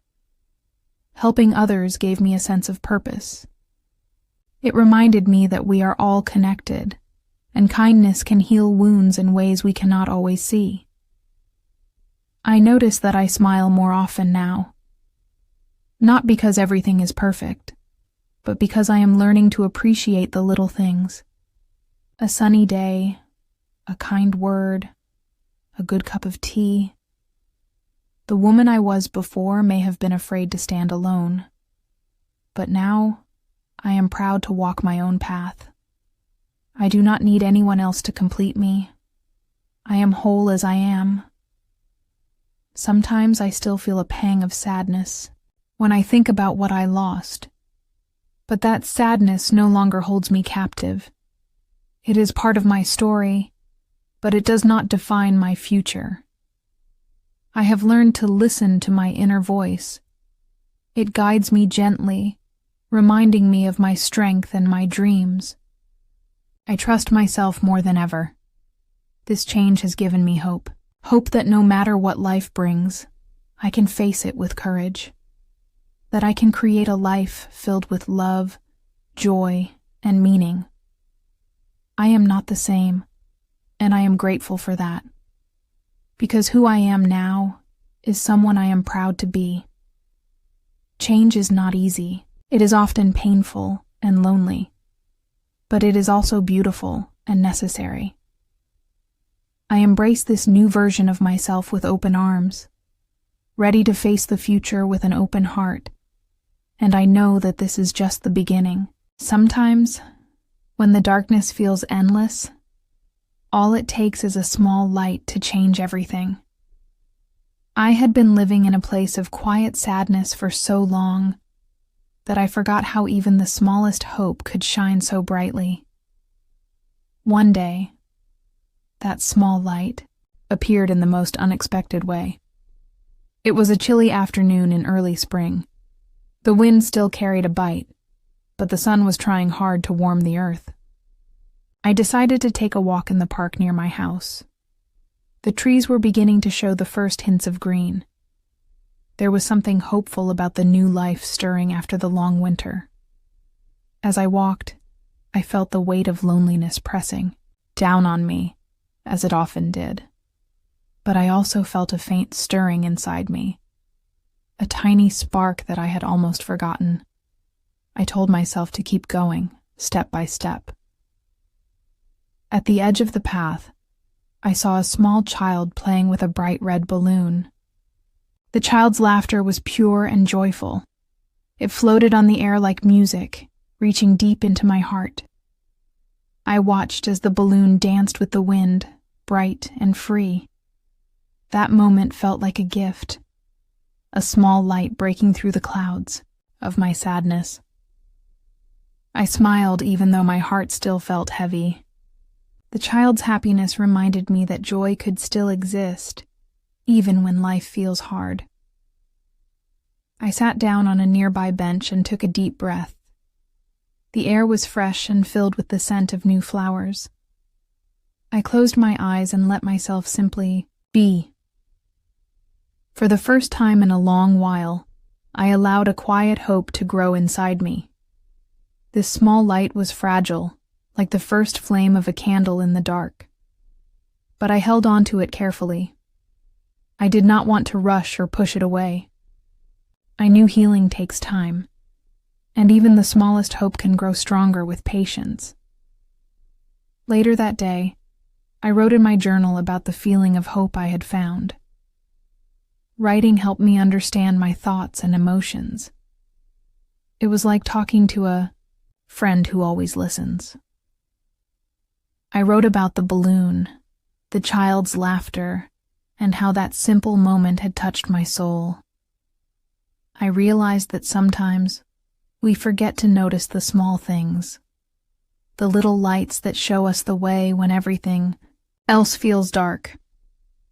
The next few days, I began to look for these small lights in my daily life. A kind word from a neighbor, a warm cup of tea in the morning, the way the sun painted golden colors on the walls. Each little moment was a reminder that life still held beauty and hope. I also reached out to Emily more. We started spending afternoons together, walking, talking, and sharing quiet moments. Her laughter and curiosity became another small light in my life. She reminded me that love and connection could heal even the deepest wounds. I found myself smiling more often, even if the smiles were small and shy at first. The heaviness in my heart was still there sometimes, but it was no longer the only feeling. There was now a softness, a gentle light that made the pain a little easier to bear. One evening, I sat by the window, watching the stars come out. The sky was clear and full of tiny lights shining across the dark canvas. It struck me how, even in the vast darkness, so many small lights could shine together. I thought about my journey, the loneliness, the pain, the goodbye, and how each step had brought me closer to this moment. I was beginning to understand that healing is not about forgetting or moving on quickly. It is about finding the small lights that help us keep going. These lights do not erase the past. They do not fix everything at once. But they remind us that we are not alone in the dark. That hope can be found in the smallest places. I realized that this small light inside me was also a choice to believe in a better tomorrow, even when the future feels uncertain. A choice to be gentle with myself and patient with my healing. I started to think about what I wanted for my future. Not big dreams or grand plans, but simple hopes. To feel joy again, to love and be loved, to find peace in everyday moments. The small light gave me courage to take tiny steps forward, to try new things, meet new people, and open my heart a little more each day. I am still on this journey. Some days are harder than others.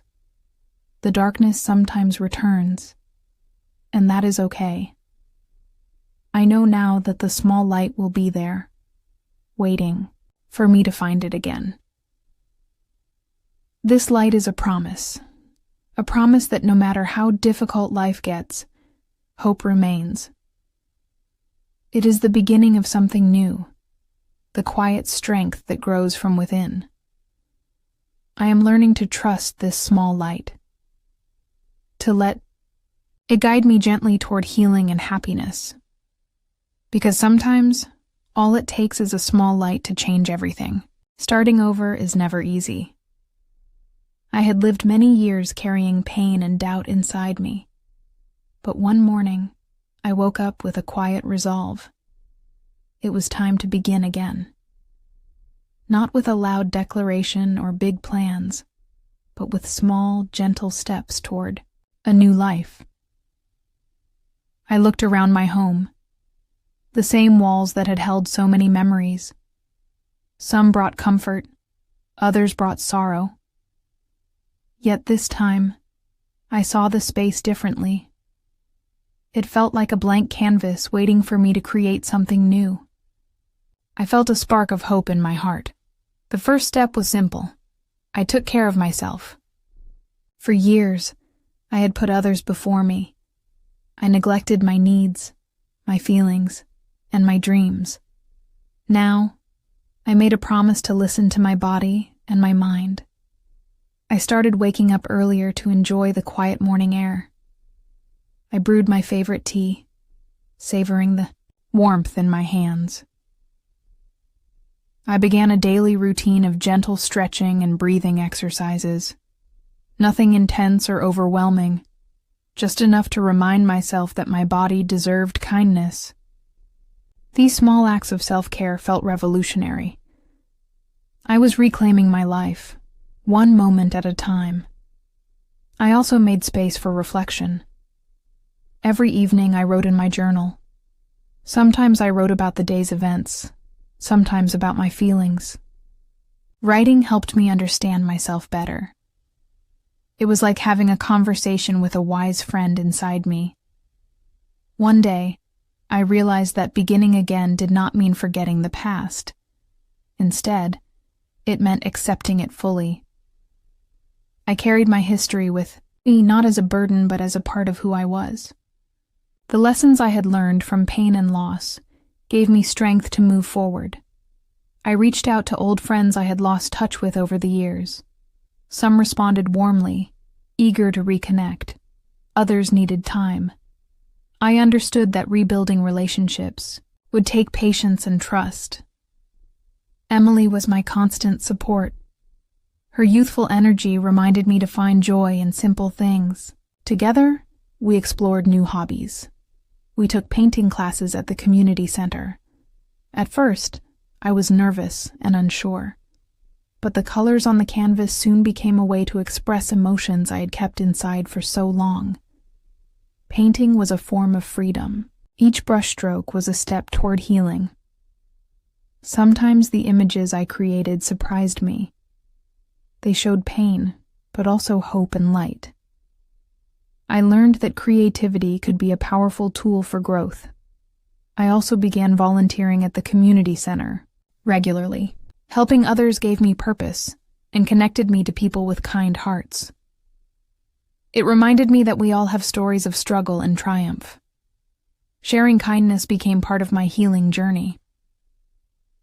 As the weeks passed, I noticed changes within myself. I felt lighter, more peaceful. The heavy fog of sadness lifted little by little. I smiled without forcing it. I laughed freely when something made me happy. I started setting small goals. Nothing grand, just simple intentions like reading a new book, cooking a healthy meal, or taking a walk in nature. Each accomplishment, no matter how small, built my confidence. Sometimes fear tried to creep back in. The fear of failing or being hurt again. But I faced those fears with honesty. I reminded myself that mistakes are part of life. They do not define me. I am stronger than my fears. I also practiced gratitude. Each day I found at least one thing to be thankful for. A kind word, a sunny sky, or a quiet moment of peace. Gratitude shifted my focus from what was lost to what remained. Beginning again meant learning to trust myself, to believe that I deserved happiness and love. It was a slow process, but I was patient. I treated myself with the same compassion I would offer a dear friend. One morning, as I sipped my tea by the window, I felt a deep sense of calm. I realized I was no longer the woman trapped by pain and doubt. I was someone who had chosen to rise, to heal, and to grow. I began to dream, again, not of distant fantasies but of real possibilities. I thought about traveling to places I had always wanted to see. I imagined reconnecting with family members in a new way. I pictured a future filled with meaning and joy. Beginning again is not about erasing the past. It is about embracing the present and looking forward with hope. It is about finding strength in vulnerability and courage in uncertainty. I do not know what the future holds, but I am ready to meet it. With an open heart and steady steps, I begin again. Just when I thought I was settling into my new life, something unexpected happened. He came back. The man I thought I had left behind, both in heart and mind, suddenly appeared at my doorstep one rainy afternoon.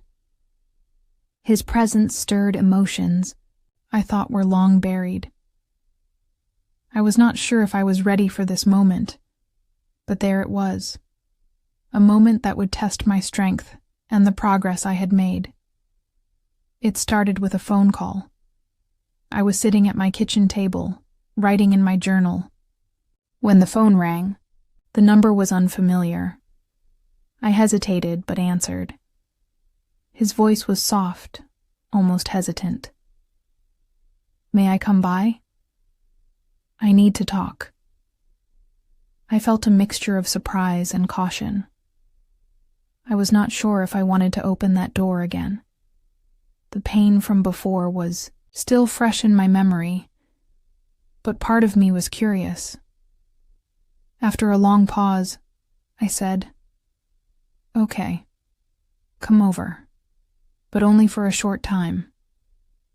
When he arrived, he looked different. There was a quietness in his eyes that I had not seen before. He did not rush in or act like nothing had happened. Instead, he sat down slowly and looked at me with a seriousness that made my heart beat faster. I know I hurt you, he began. I made mistakes that I regret every day. I have been thinking about you and what we lost. I want to make things right, if you will let me. His words were simple, but they carried weight. I listened carefully, trying to understand his meaning. Part of me wanted to believe him. Another part was still filled with doubt. I asked him directly, Why now? Why come back after everything? He looked down, then back at me. I was wrong to leave without explaining. I was scared and selfish. I thought I could fix things on my own, but I was wrong. I want to try again, if you are willing. For a moment, silence filled the room. I felt torn.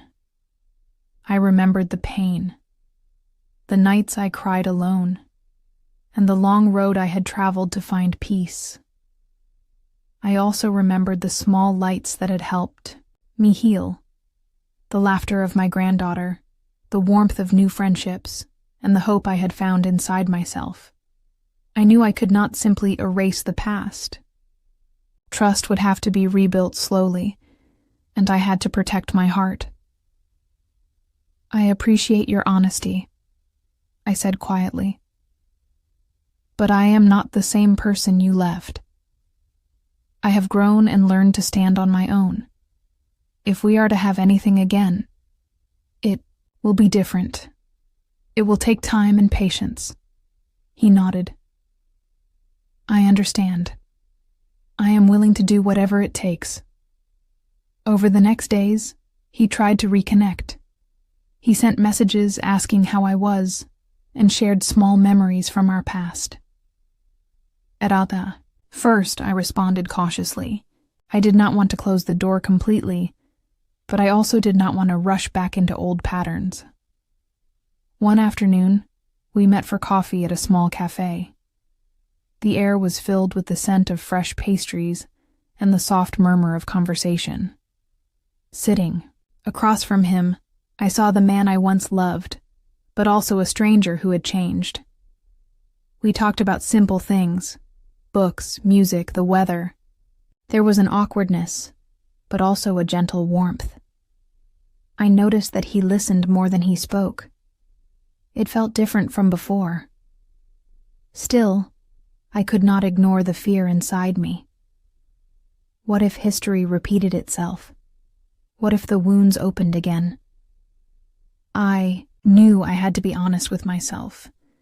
I want to trust you, I told him. But trust is fragile. It must be earned every day. He smiled softly. I will do my best. I realized that this was not just about him coming back. It was about me choosing how to respond. I could either close my heart and stay stuck in the past, or I could open it carefully and see where this new path might lead. I decided to take small steps. I did not promise anything, but I agreed to spend time together and see if trust could grow again. I told him that I would need space when I felt overwhelmed, and he respected that. This experience taught me that healing is not a straight line. Sometimes, old wounds resurface, and we have to face them again with courage. It is okay to feel unsure or scared. What matters is how we respond. I also learned that people can change, but change takes time. It is not enough to say the right words, actions must follow. Consistency and patience are the true tests of love and respect.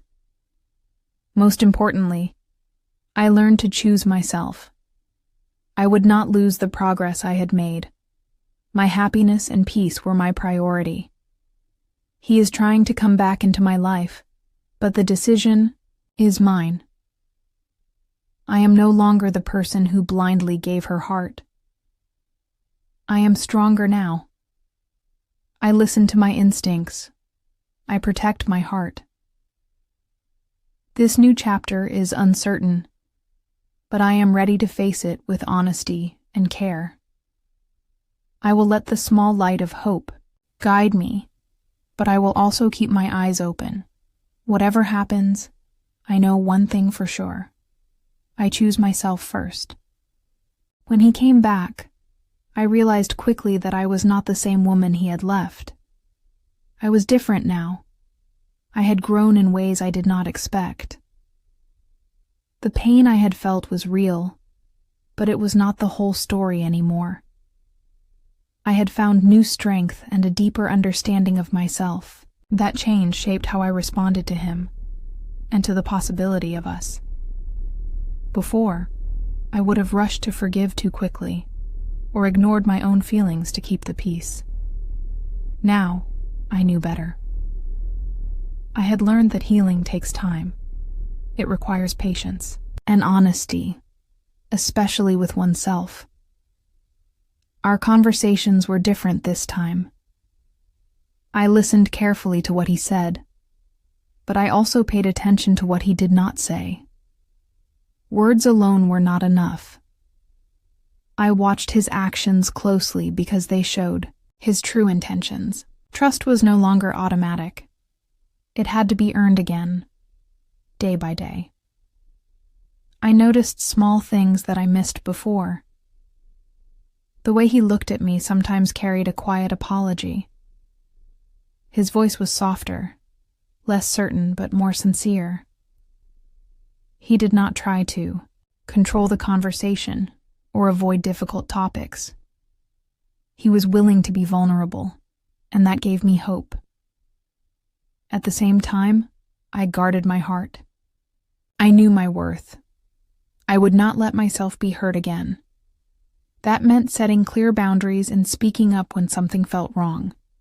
Saying no was harder than it sounded, but it was necessary for my peace of mind. Sometimes, old fears tried to return. I worried that things might go wrong again. I questioned if I could trust him, or if I was being too hopeful. But I learned to sit with those fears instead of running from them. I reminded myself that fear is natural when we are opening up to someone who hurt us before. One afternoon, we met at a park. The air was crisp, and the leaves were turning gold. We walked slowly, talking about our dreams and disappointments. I felt a strange mixture of sadness and hope. I realized that I was healing, not because he came back, but because I had chosen to change. I told him, I am different now. I do not want to go back to the way things were. I want something real and honest. It will take time, and it will not be perfect. He nodded. I understand. I want to be patient. I want to support you in your healing. That moment felt like a new beginning. Not for us as a couple, but for me as a woman who had learned to love herself first.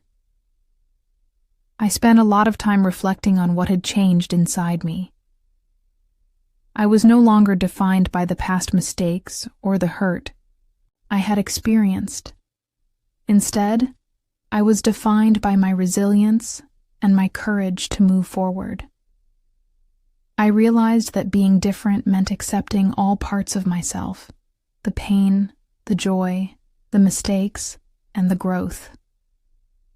I stopped trying to hide my vulnerabilities, and instead embraced them as part of my strength. I also learned to trust my intuition. When something felt right, I followed it. When something felt wrong, I listened to that feeling too. I stopped doubting myself and started believing in my own wisdom. This change affected how I interacted with everyone around me. I became more patient, more understanding, but also firmer when I needed to be. I noticed that people respected me more when I stood up for myself. It was not about being aggressive, but about being clear and honest. I found new confidence in simple things, speaking my truth without fear, saying no without guilt, taking time for myself without feeling selfish. These small acts of self-love became my daily practice. Sometimes I felt lonely on this journey. Changing is not always easy, and not everyone understands it. But I reminded myself that being true to myself was the most important thing. I did not need anyone's approval to be whole.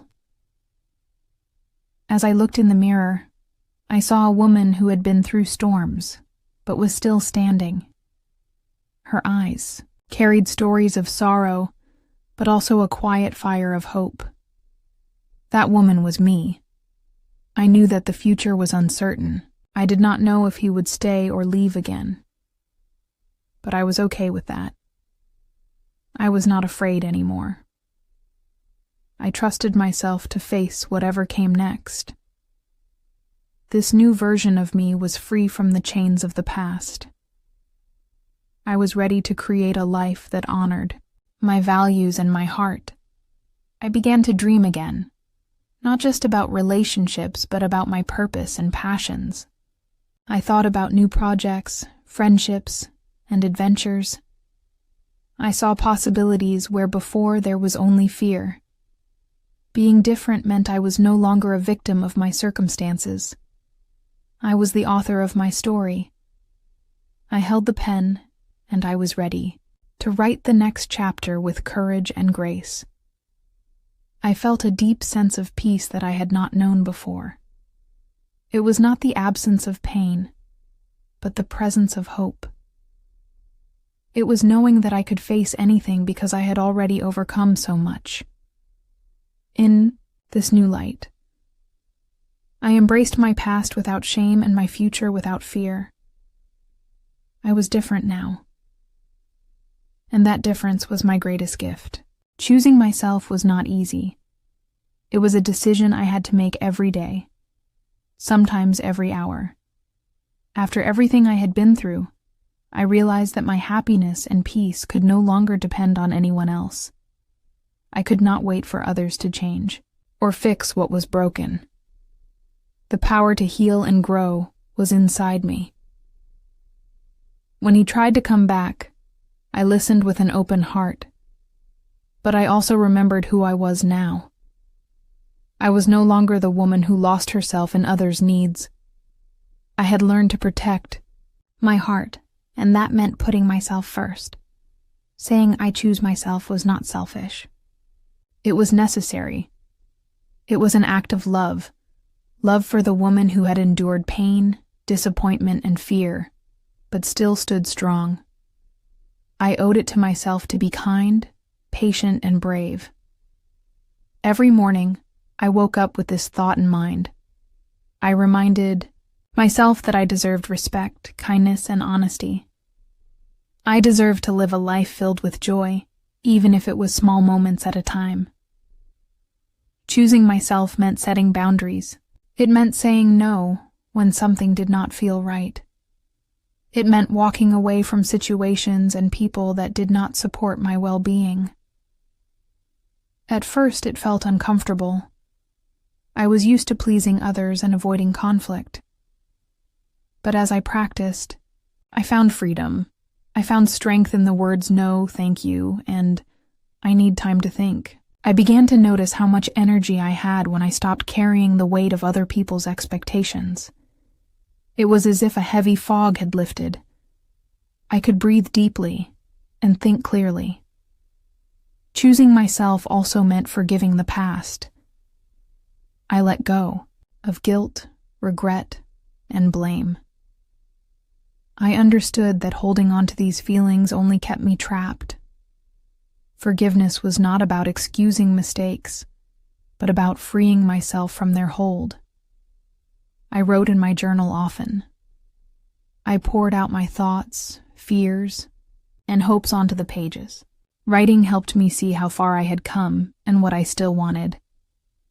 One day, I looked at an old photo of myself from years ago. The woman in the picture was smiling, but looked tired. I realized how much I had changed since then. Not just on the outside, but deep inside. I was no longer afraid of being alone. I learned to enjoy my own company. I found comfort in quiet moments, nature, and simple pleasures. I cooked meals that nourished me. I read books that inspired me. I took walks and felt the sun on my face. Choosing myself was also about dreams. I began to think about the things I had put aside for others.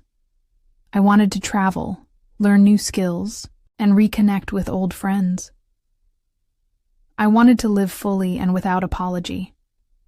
Sometimes, I still felt sadness. Sometimes memories made me ache. But I no longer let those feelings define me. I accepted them as part of my story, but not the whole story.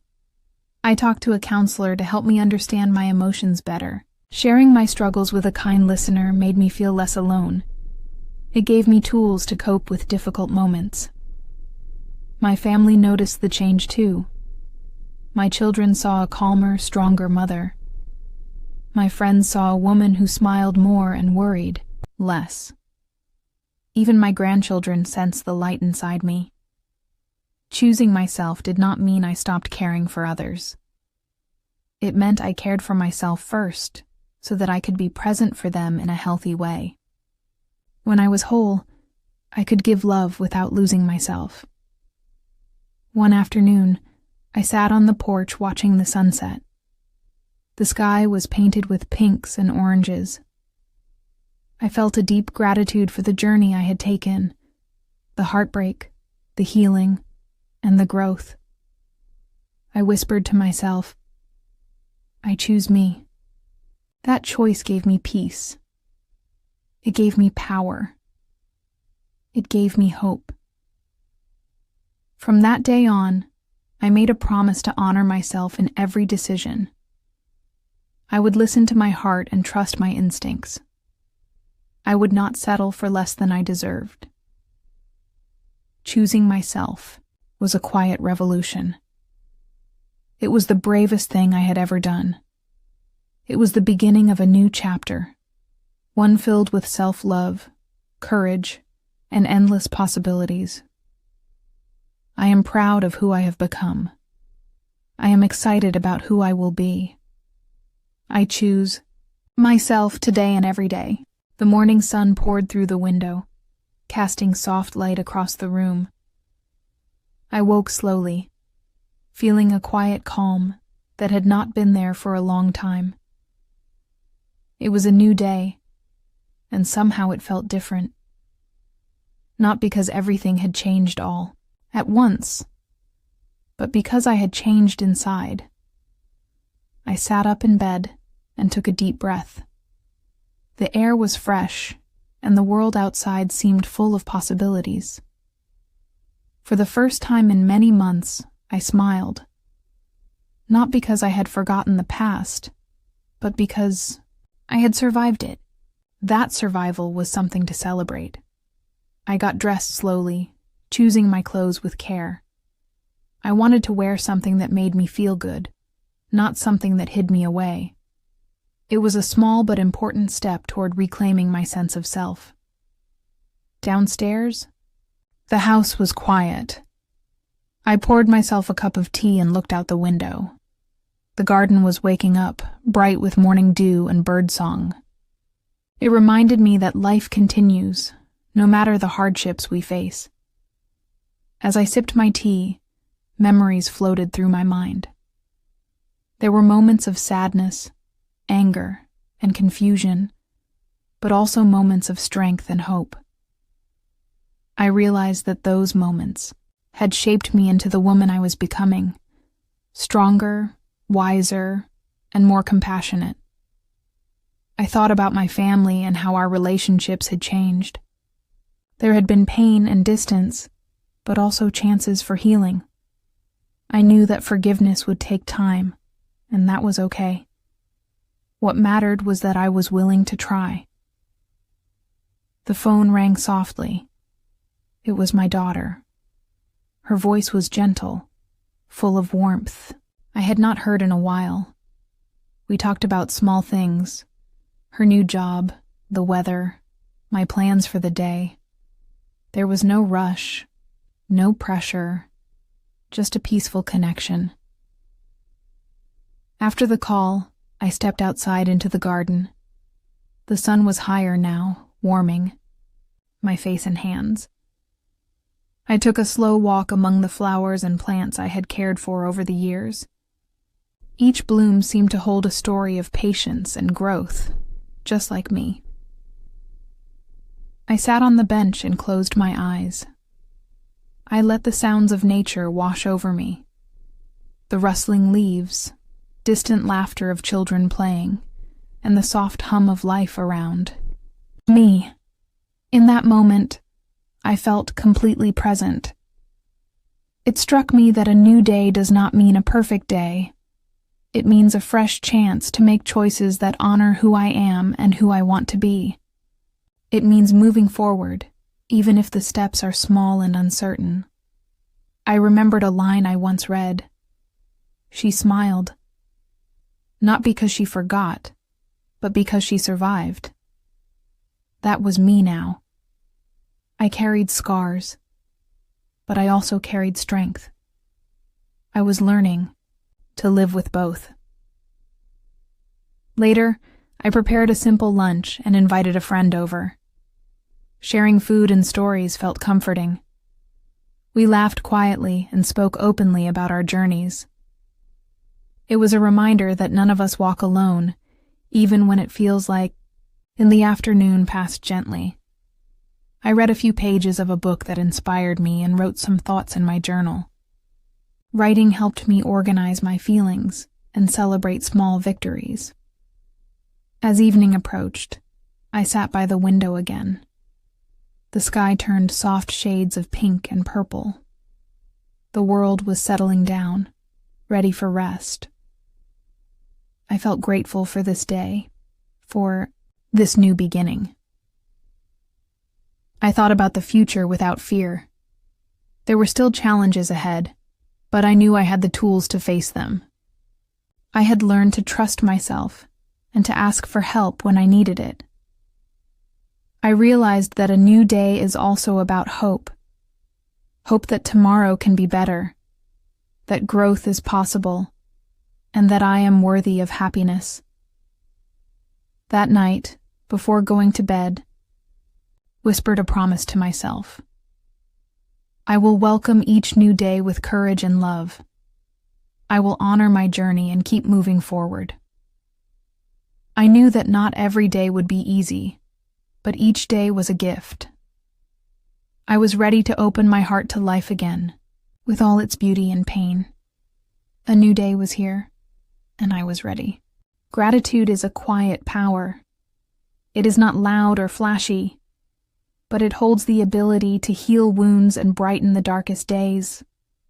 Today, I say thank you, not just to others, but to myself, for the strength it took to come this far. I started the day by reflecting on all that I have been through. The pain, the loss, the confusion, and also the moments of hope, kindness, and growth. Each step of the journey has been important. Without the difficult times, I would not have learned to value the simple joys or appreciate the power of forgiveness. Thought about my family. Even in our struggles, there have been acts of love, small gestures, quiet moments, words spoken softly. I am thankful for those. They remind me that love is never gone, even when it feels hidden. I am grateful for my children, who challenge me and teach me patience.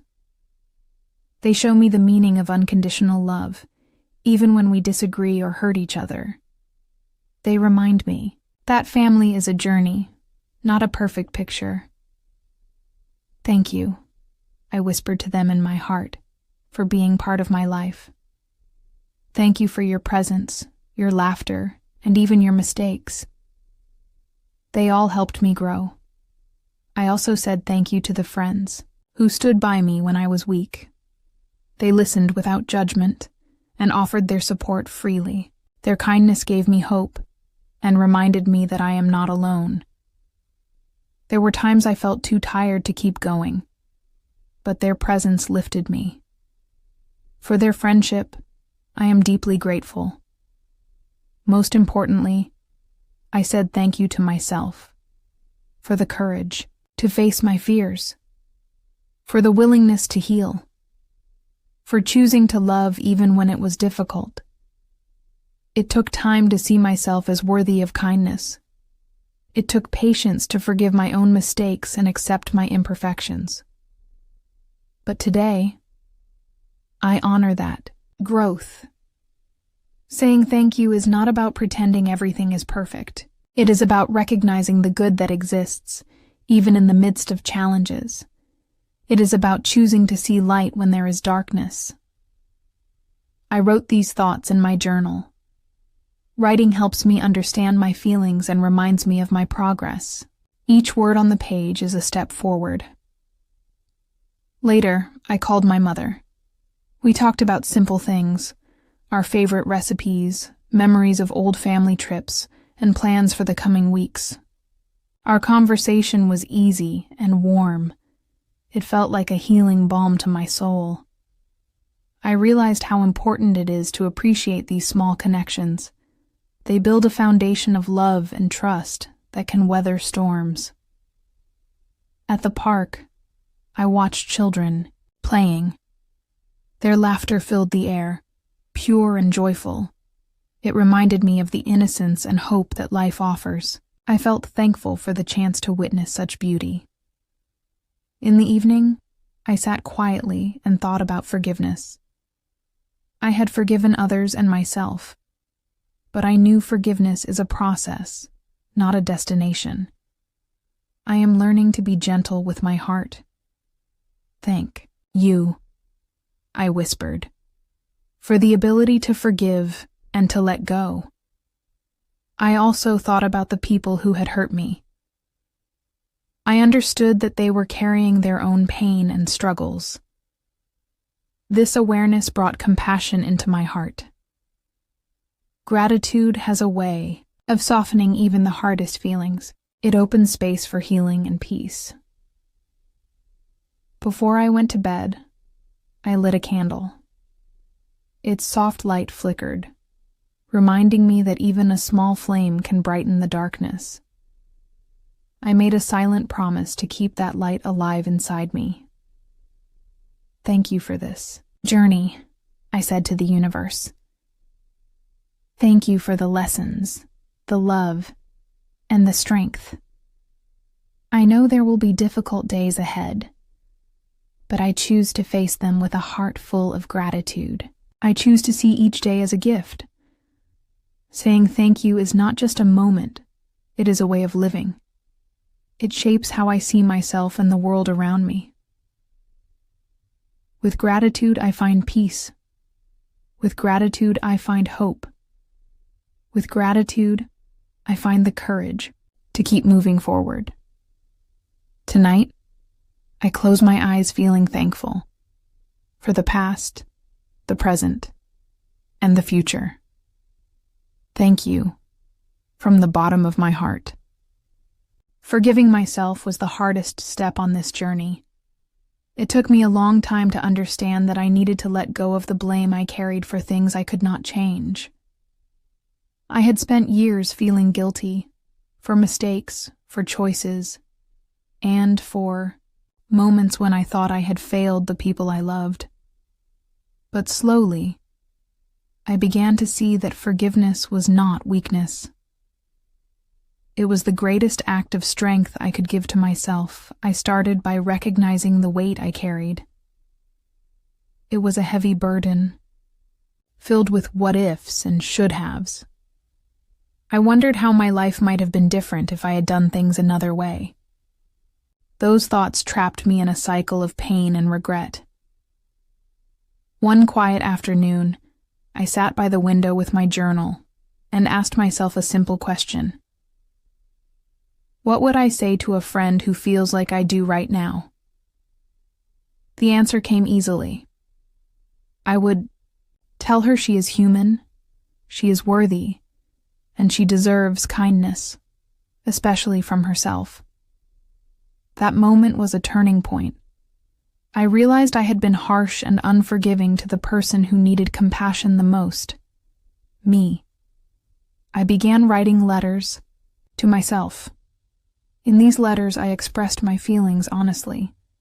I acknowledged my mistakes and the pain they caused, but I also offered understanding and hope. I wrote, "I forgive you.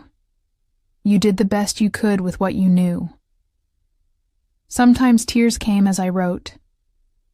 Forgiveness was not about forgetting or excusing, but about freeing myself from the chains of guilt. It was about accepting that I am imperfect, and that is okay. I learned to replace self-criticism with gentle words. When negative thoughts arose, I paused and asked, "Is this true? Is this kind?" Often I found the answer was no. Every day I practiced kindness toward myself. I looked in the mirror and said, "You are enough." These words felt strange at first, but over time they grew stronger inside me. I also found peace in meditation and deep breathing. These moments of stillness helped me connect with my heart and calm my mind. I imagined releasing my guilt with each breath, letting it drift away like a leaf on a river. Talking with a counselor helped too. Sharing my feelings in a safe space gave me new perspectives. I understood that many people carry hidden pain, and that forgiveness is a common struggle. This made me feel less alone and more hopeful. I began to notice small changes in my daily life. I smiled more easily. I slept more peacefully. I found joy in simple things like morning sunlight and warm cups of tea. Forgiving myself also changed how I viewed others. I saw that people make mistakes because they are human, not because they want to hurt each other. This brought compassion into my relationships. One day, I wrote a list of the things I wanted to let go of: guilt, shame, regret. I folded the paper carefully and placed it in a small box. Each time I felt burdened by these feelings, I opened the box and reminded myself of my promise to forgive. Forgiveness did not mean I forgot the lessons I learned. It meant I honored those lessons without punishing myself. It meant moving forward with courage and grace.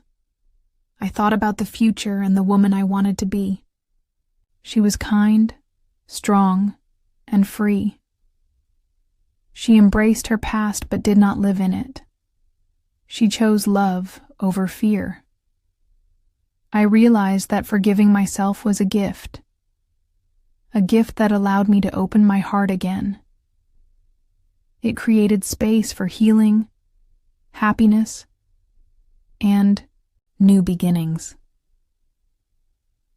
Sometimes, old feelings tried to creep back.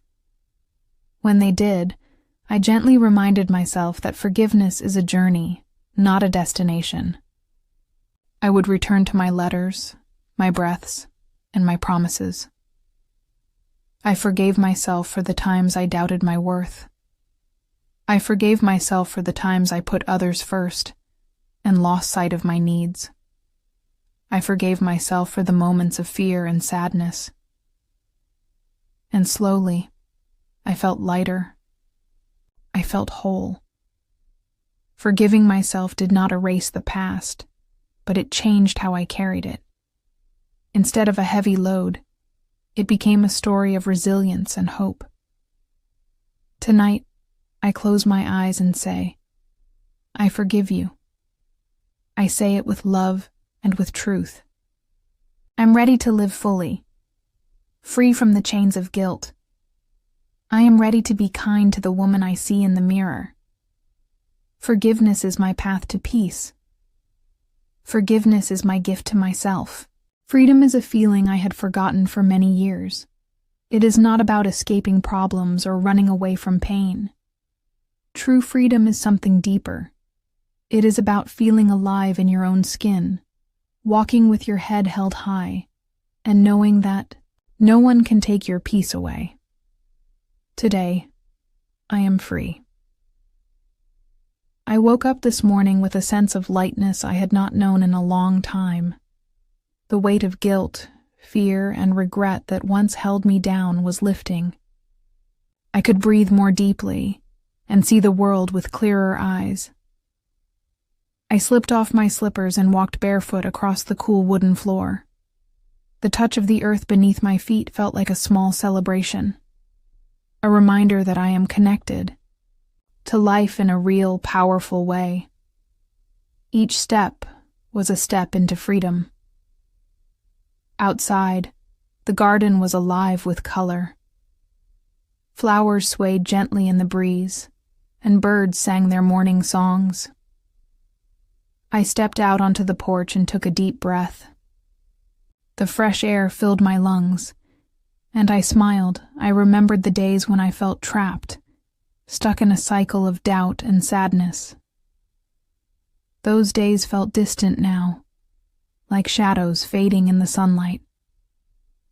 I did not forget those moments, but I did not let them control me anymore. Freedom came from many small choices. Choosing to forgive myself. Choosing to say no when I needed to. Choosing to speak my truth, even when it was difficult. Choosing to love myself despite imperfections. Today, I danced in the quiet of my living room. The music was soft, but in my heart, it was loud and joyful. I spun slowly and laughed with the kind of freedom that only comes when you stop trying to be perfect and simply be yourself. I thought about the journey that led me here, the pain and the healing, the heartbreak and the hope. I saw how every step mattered, even the painful ones. Each step had shaped me and brought me closer to this moment of freedom. I remembered the times I felt afraid to speak up or to stand alone. Today, I stand tall. I speak clearly. I am not afraid of silence or judgment. I am free to be seen and heard. I walked to my favorite tree in the garden. I touched its rough bark and felt a deep connection to its strength and resilience. Like that tree, I had weathered storms. I had bent but not broken. Freedom means accepting the past without letting it define me. It means embracing the present with open arms and looking toward the future with hope. I closed my eyes and let the sun warm my face. I felt peace washing over me like a gentle wave. There was no rush to be anywhere or anyone but myself. Later, I took my journal and wrote down all the things freedom means to me: peace, courage, joy, truth, and love. Writing helped me hold on to these feelings and reminded me that freedom is a daily practice. I am free to choose happiness. I am free to create boundaries. I am free to ask for help and to give it in return. I am free to dream again. In this freedom, I find strength. I find a voice that was once quiet but now speaks clearly. I find a heart that has healed and is ready to love fully. Freedom is not about perfection. It is about being real, with all the flaws and beauty that make me who I am. Tonight, I will sleep with gratitude in my heart. I will dream of new beginnings and endless possibilities. I am free. Free to live, to love, to grow. Free to be me. This freedom is my gift. It is my choice. It is my life. I know who I am now. It took many years and many storms, but I have found my true self. I am not the woman I was before, fragile and uncertain. I am stronger, wiser, and kinder. I am someone who has lived through pain and come out whole.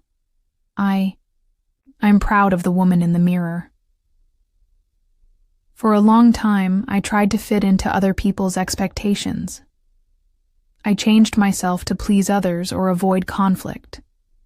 I thought if I could be perfect, maybe I would be loved more.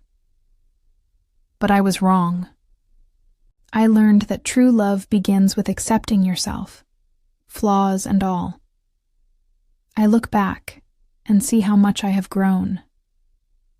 The shy girl who doubted her worth has become a woman who stands tall.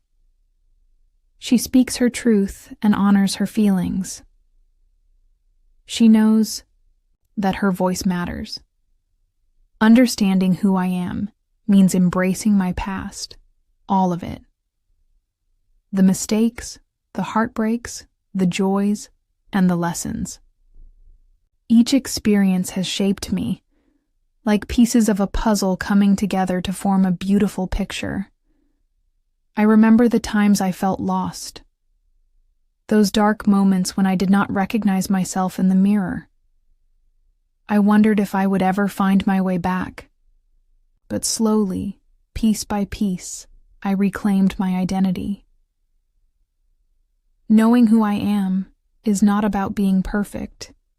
It is about being real. It is about loving myself even on the days when I feel weak. It is about choosing courage over fear and kindness over judgment.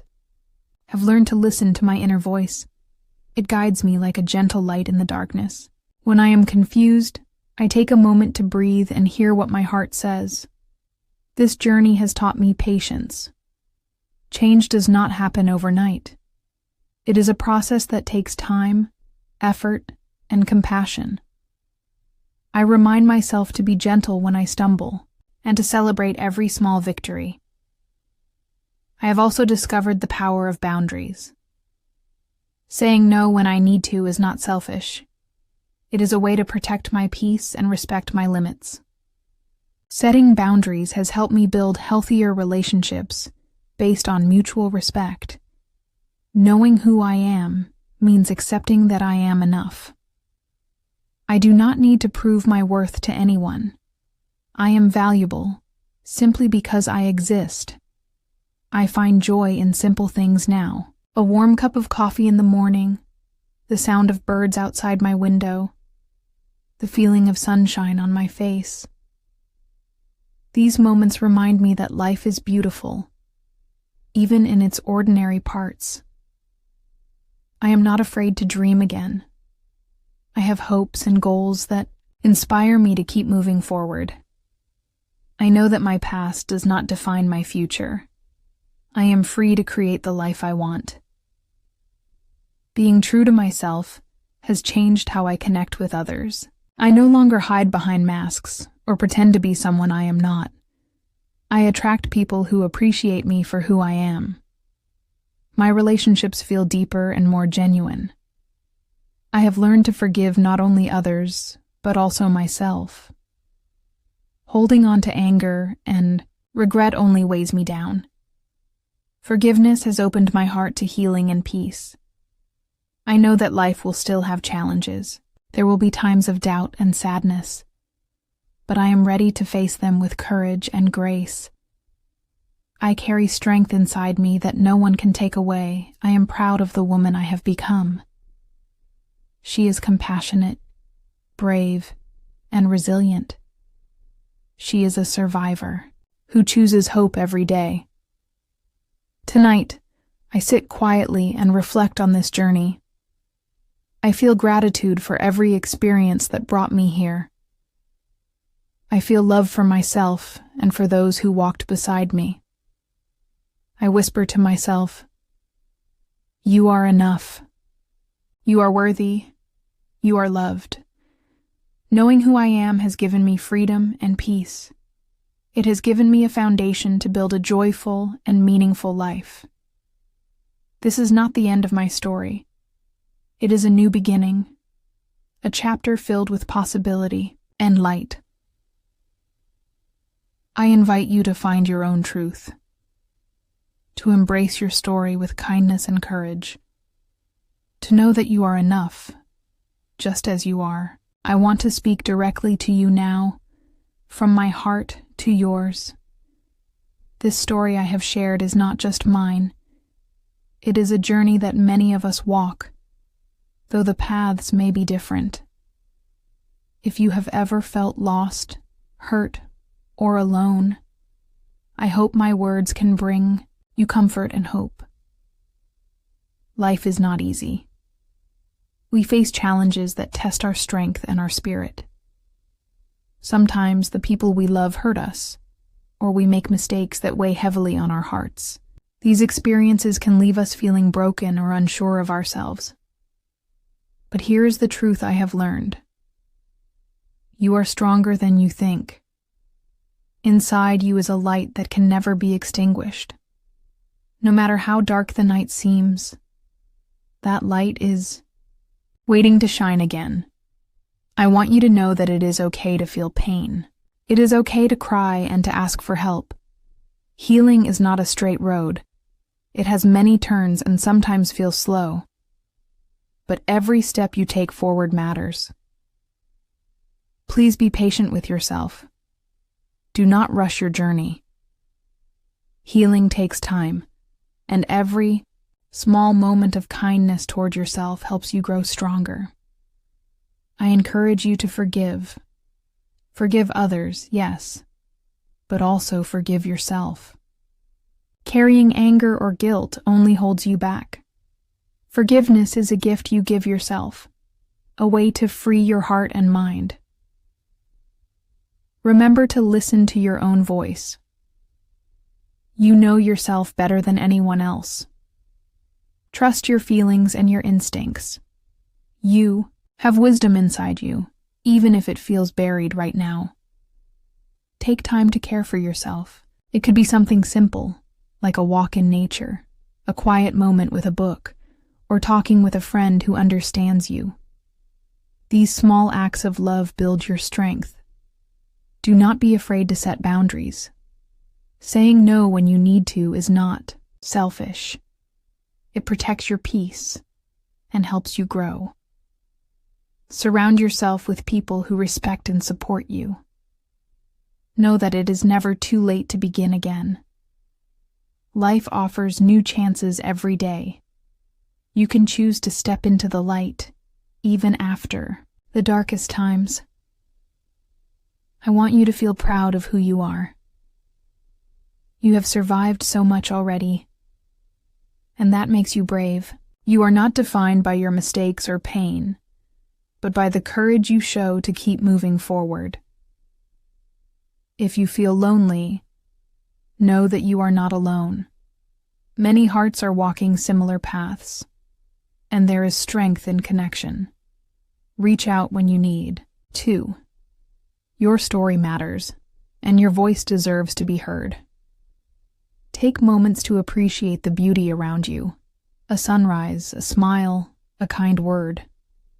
These small joys remind us that life is still full of wonder and hope. Please remember, you are worthy of love and happiness.